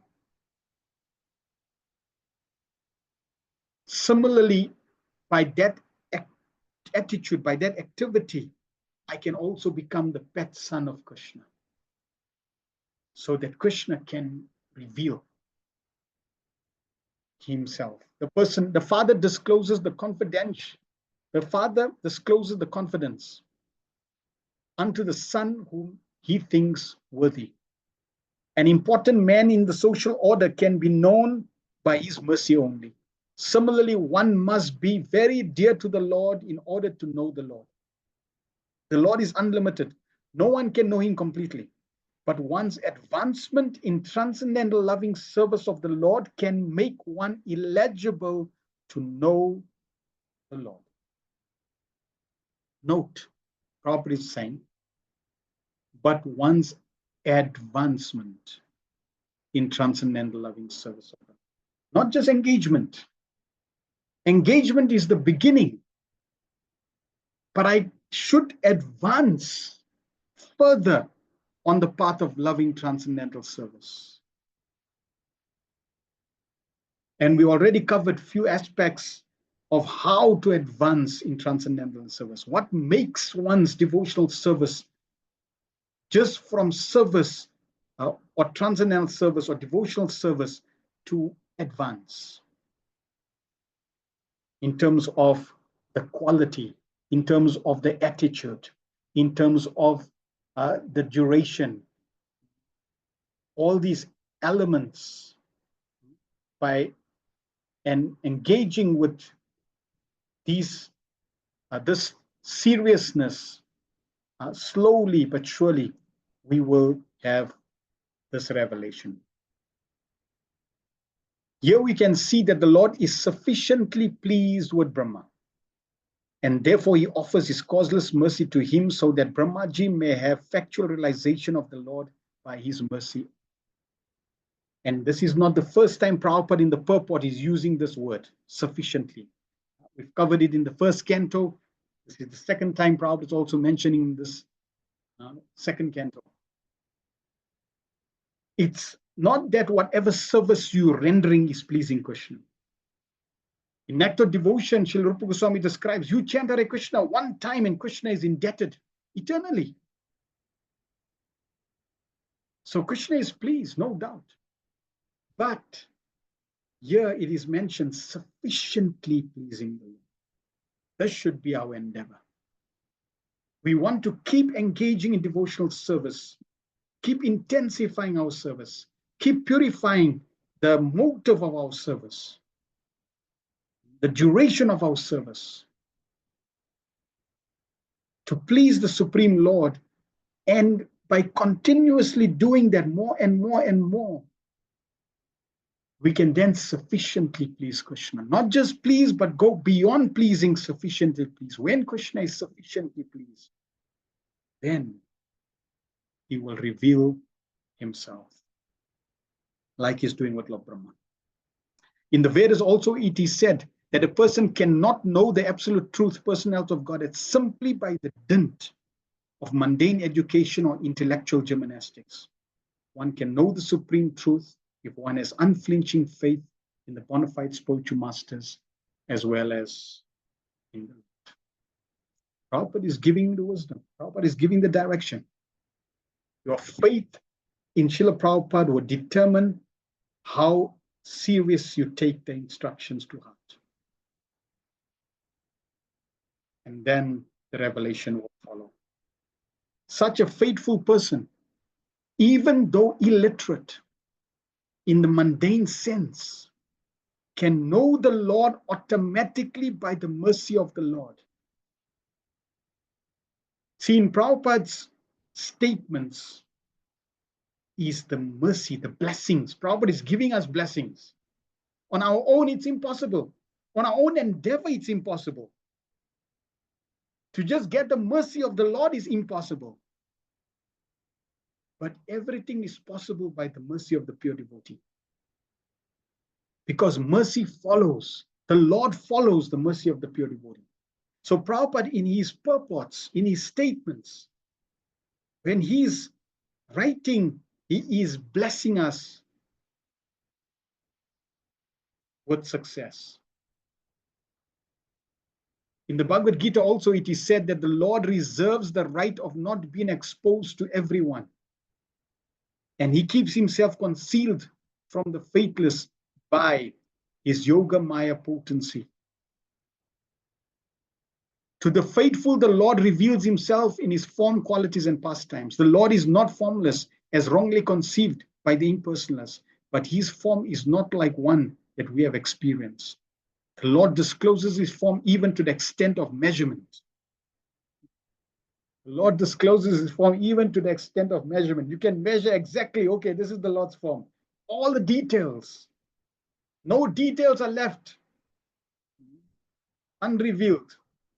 This is how much, when Prabhupada was giving the talk in one lecture, Prabhupada said, we know everything about Krishna. His name, his form, his pastimes, activities, his email, everything we know. And that's true. Here Prabhupada is saying, the Lord discloses his form even to the extent of measurement, everything. What's the size? What's the age? Everything is there to his pure devotees. And that is the meaning of Yavan, as explained by Jiva Goswami, the greatest scholar of the Srimad Bhagavatam.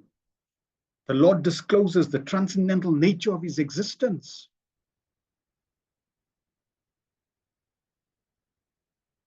The mundane wranglers make mundane conception of the form of the Lord.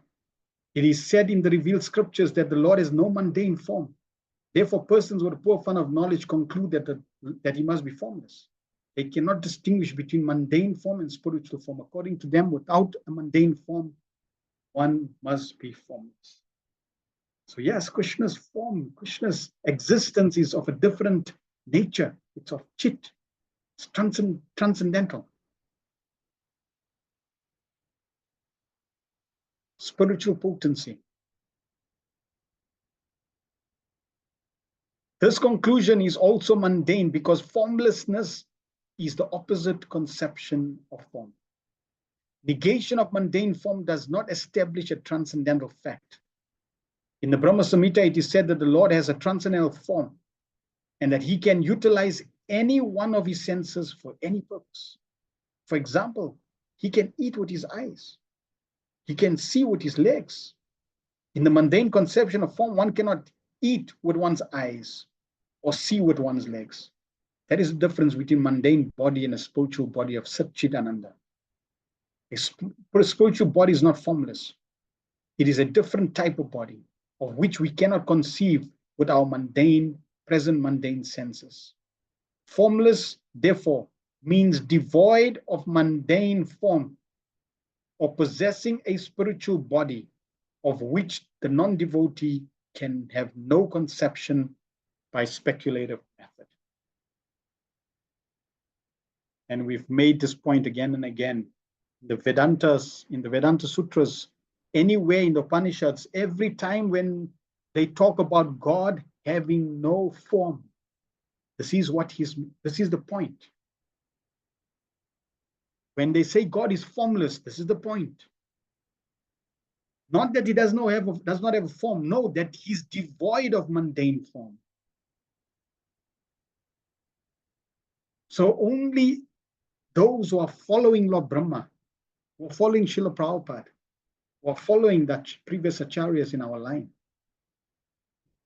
they understand this very clearly, without any hesitation, that yes, Krishna has no mundane form. It seems Lord Jagannath doesn't have hand and legs, but yes, he's got hand and legs. Lord Jagannath's form is revealing the truth of the Vedanta, that I'm formless, I don't have legs and hands that are mundane. But Lord Jagannath's form in this world is a form of embrace. It is a form to embrace the living entities. So how can God embrace living entities when he doesn't have hands? So he's got hands, spiritual hands. The Lord discloses to the devotee his unlimited varieties of transcendental bodies, all equal with one another, but with different kinds of bodily features. Some of the transcendental bodies of the Lord are blackish, some of them are whitish, some of them are reddish, some of them are yellowish. Some of them are four-handed, some of them are two-handed, some of them are like a fish, some are like the lion.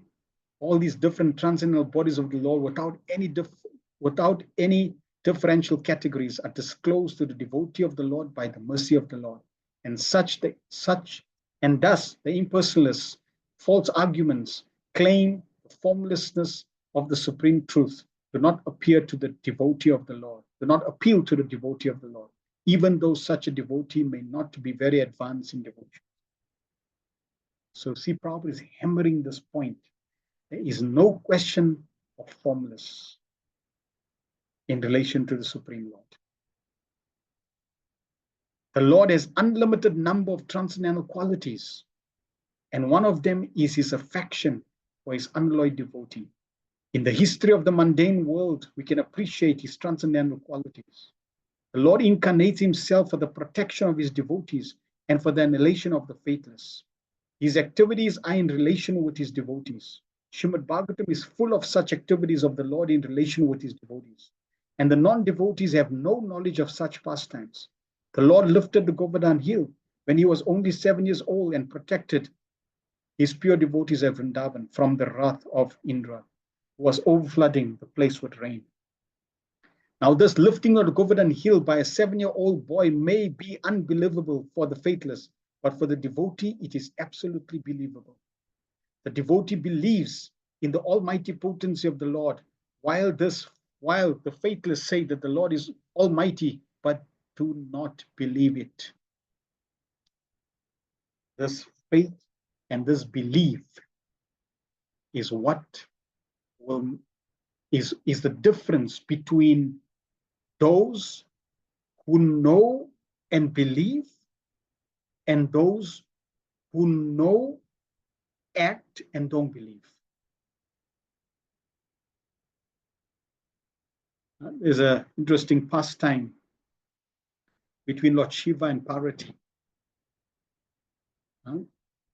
that many of there were people going to bathe in the Ganges, and they would bathe in the Ganges, and it's explained that just once bathing in the Ganges, all your sins are cleansed. They would bathe in the Ganges to become free from sin, but they would not believe that they've become free from sin. And in order to prove this point, Lord Shiva and Parvati came down, and it's a long story, but Lord Shiva, they This guy's an old man, and Parvati was there like old lady, and Lord Shiva was walking and fell into a ditch. It was like a muddy ditch with mud. And then Parvati started telling all those that were going into the Ganges and coming out that please help help this old man. But only someone who is sinless is able to help him, because if someone is not sinless, then they will get a very serious reaction. It's like going to hell and having some heavy sinful reactions. So they noticed that as those who were bathing in the Ganges were coming out, and she was telling, please help, but note that this is the condition if we help this person. No one was helping Lord Shiva in the guise of an omen. They were just going past. Then finally, one youngster who bathed in the Ganges came, and Parvati also said, please help, but be careful. He's cursed. If anyone helps him who's not free from sin, then this is the consequence that they will have to suffer. And the youngster said, I just bathed in the Ganges. What's the question of sin? I'm completely pure. Because if you bathe in the Ganges, you're completely pure. And immediately he went and he rescued Lord Shiva. So Lord Shiva then revealed to Parvati, see, all those others, they were bathing in the Ganges. And they had some knowledge that if you bathe in the Ganges, you become free from sin. But they did not believe wholeheartedly that they were free from sin. So this belief that Prabhupada is talking about here, the devotee believes in the almighty potency of the Lord, while the faithless say that the Lord is almighty, but do not believe. And this is why you find even as practitioners, the same process has a different impact on each individual devotee. Why? Because the degree of belief, the degree of faith in the process. One eats prasad. One sees the deity. One pulls the chariot of Lord Jagannath. One chants the holy name of Krishna. One touches the Srimad Bhagavatam. Different degrees of purification. Why? It all depends on your faith, your belief. And how is that belief intensified, increased? By associating with those that have greater belief. Because then that faith, that belief rubs on. Such men with poor fund of knowledge do not know that the Lord is the Lord eternally, and that one can become the Lord of Lord, and that one cannot become the Lord by meditation for billions of years or by mental speculation for billions of years. The impersonal interpretation of the mundane wranglers is completely refuted in this verse, because it is clearly stated here that the Supreme Lord has his qualities, form, pastimes, and everything else that a person has. All these descriptions of the transcendental nature of the personality of God are factual realizations by the devotee of the Lord, and by the causeless mercy of the Lord, they are revealed to his pure devotee and to no one else.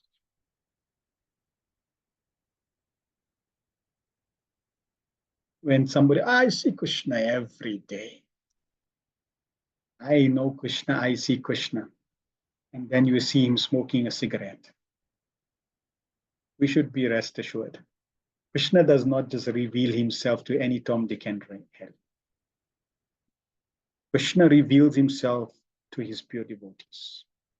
Therefore, it behooves us to be serious, to become pure, to beg the Lord, beg Srila Prabhupada to allow us to practice this process so that we can become pure and thus be benedicted with this revelation.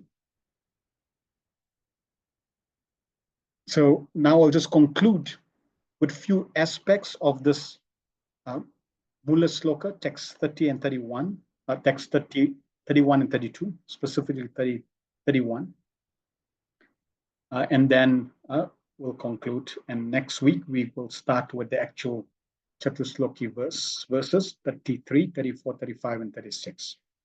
So Krishnadas Kaviraj Goswami describes how Lord Chaitanya Mahaprabhu explained to the residents of Varanasi that the entire conclusion of the Vedanta Sutra, the Brahma Sutras, is present in Srimad Bhagavatam.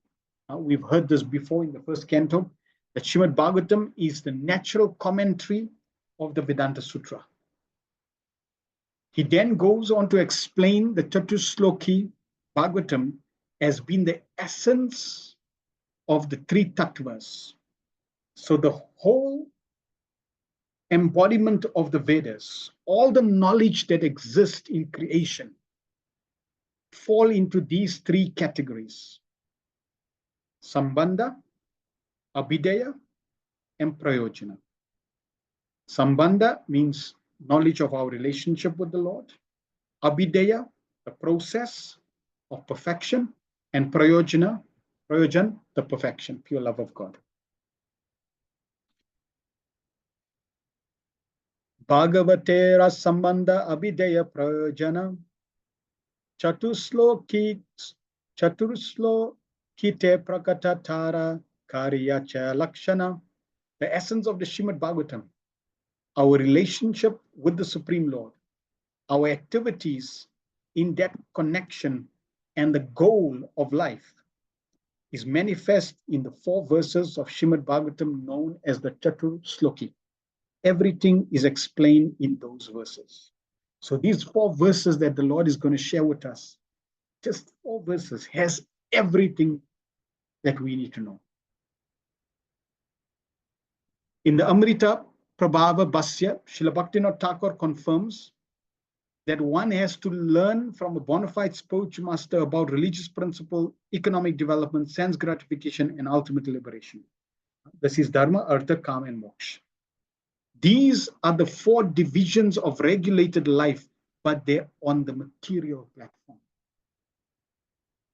And Prabhupada now says an interesting point. On the spiritual platform, the 4 principles, Jnana, Vijnana, Tad Angam, and Tad Rahasyam, are on the spiritual platform. And these are the 4 aspects that the Lord said he's going to now share.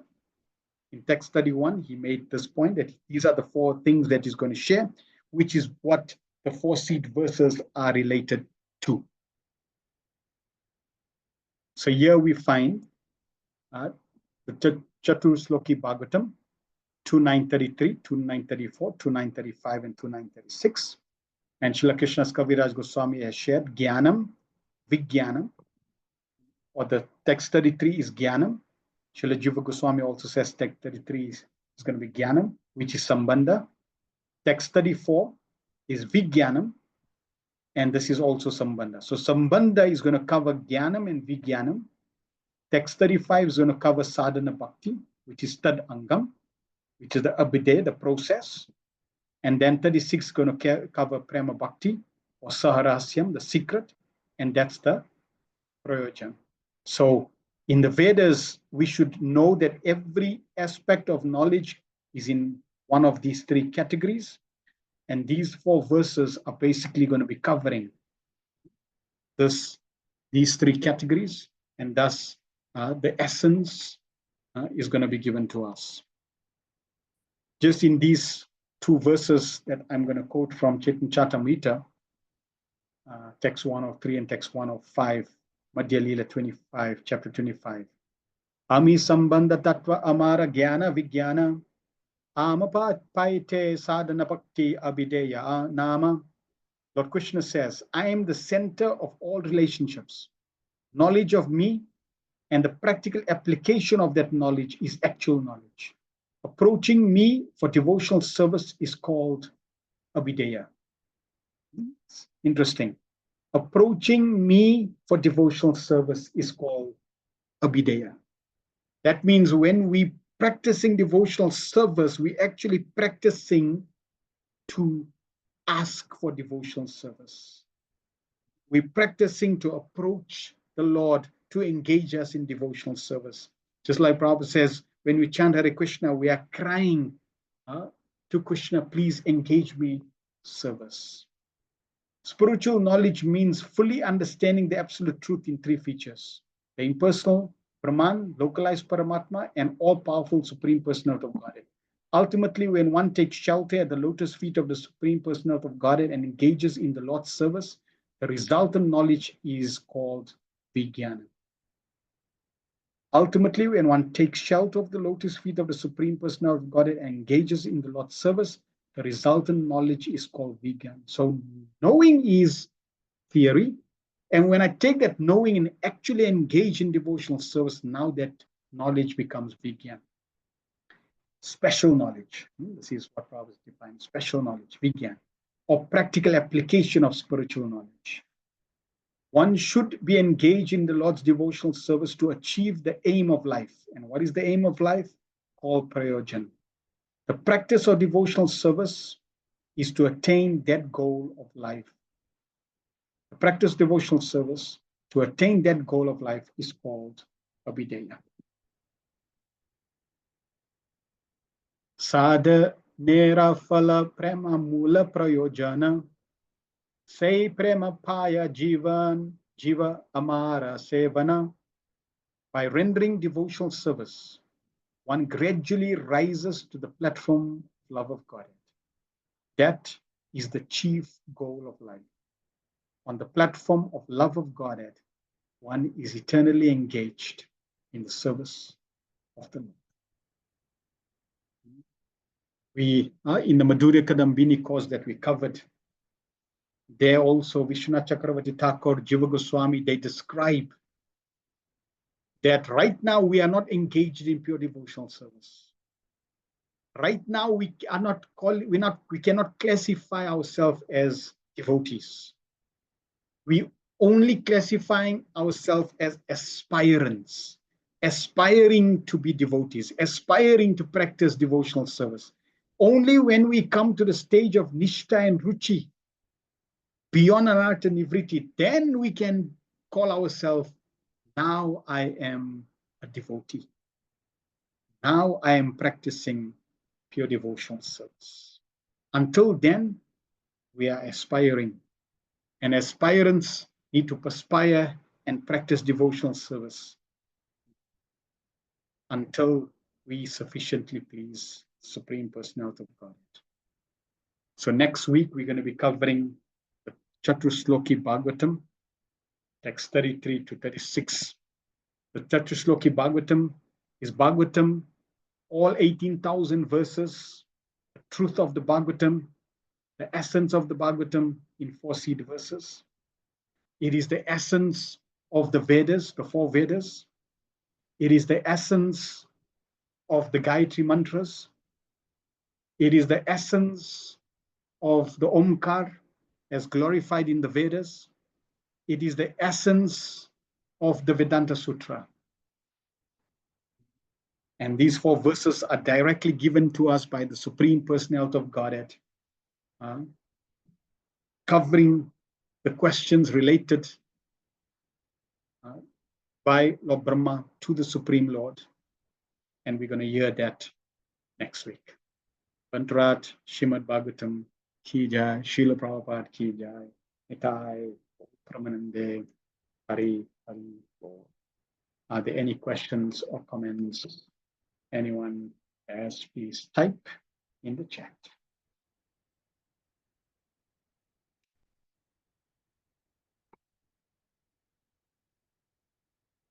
Or if you want to unmute, you're most welcome to unmute as well.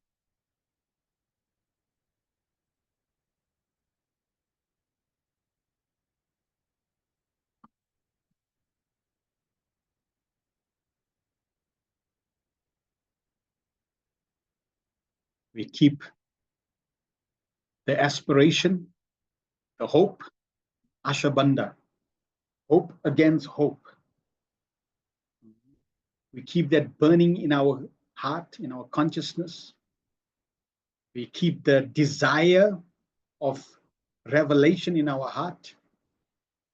And while practicing our service with that hope, with that aspiration, we can be excited and practice the process of devotional service with that excitement that one day this revelation will be upon us.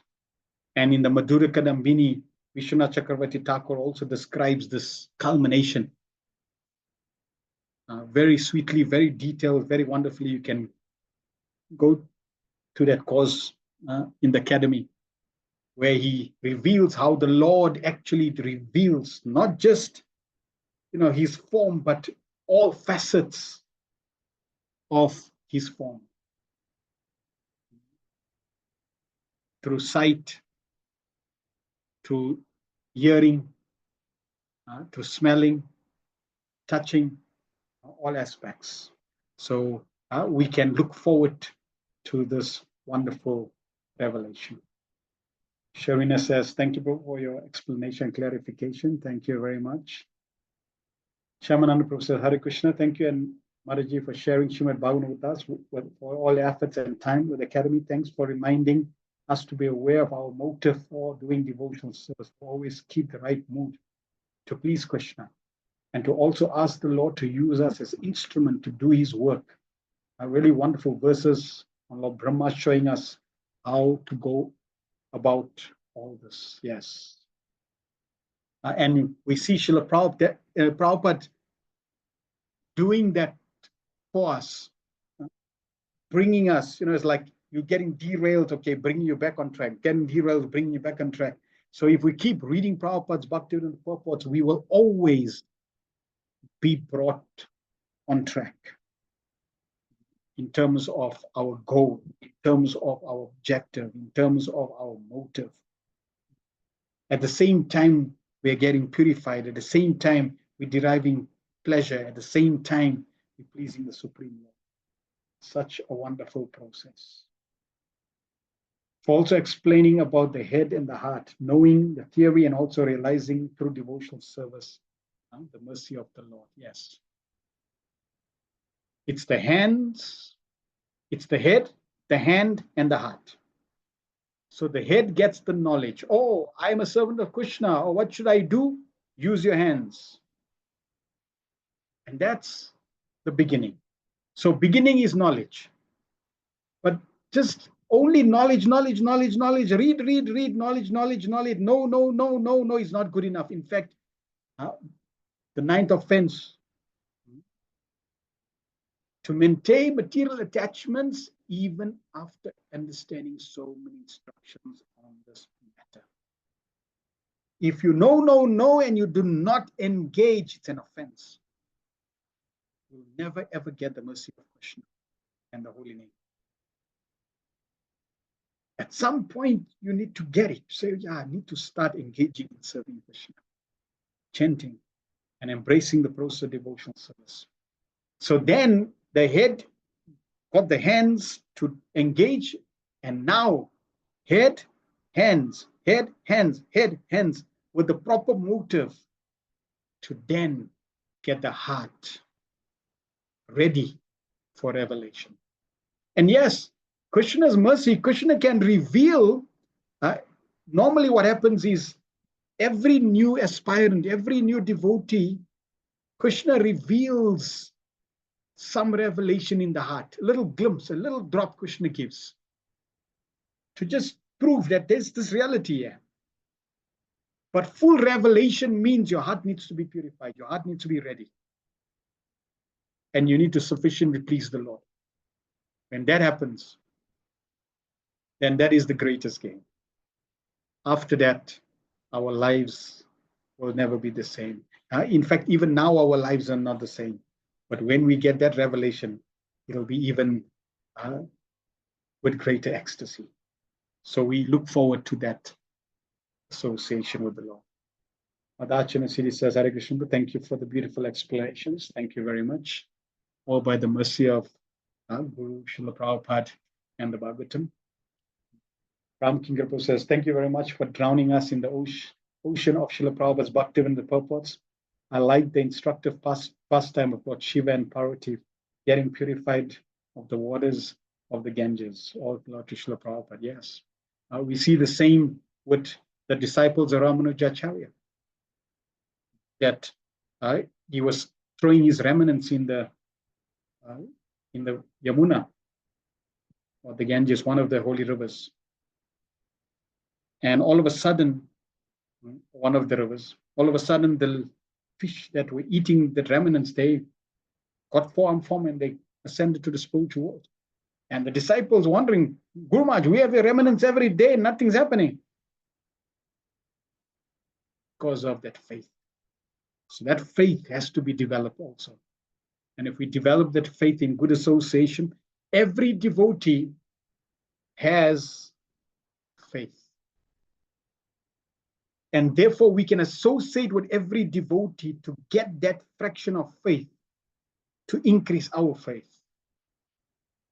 And when our faith is increased, we then associate, and in this way keep associating, keep increasing that faith more and more, and praying for that faith to solidify, to increase. When that faith becomes solid, strong, implicit faith, as Prabhupada says, impeccable faith, unshakable faith, then the same Bhaktivedanta purports that we read, the same holy name, same Hare Krishna mantra, the same deities that we serve, experience be totally different. Thank you. So we pray that all our faith can be solidified, can be intensified. In this way, we can slowly progress on this path of devotional service that Srila Prabhupada has gloriously bestowed all of us, and we're able to perfect our devotional career. Srila Prabhupada ki jai, Nitai Go Pramnande, Hari Hari Hari Bo. Says Hare Krishna, Happy New Year. I've been contemplating the three principles of creation, maintenance, and destruction applicable to us on a daily basis. Could this be correct thinking? So yes, we need to create good samskars, good impressions. We need to maintain good impressions, devotional impressions, and we need to eliminate and destroy all negative impressions. So we need to intensify, create greater faith. We need to maintain our faith, and we need to destroy doubts that destroy faith. We need to create good association. We need to maintain good association and destroy any negative association that comes our way. So in every way we can focus and contemplate on these principles of creation, maintenance, and destruction. Create good fortune, maintain good fortune, and destroy bad fortune. I hope that sheds some light. Thank you. Srila Prabhupada ki jai, Nitai Go Pramnande, Hari Hari Bo.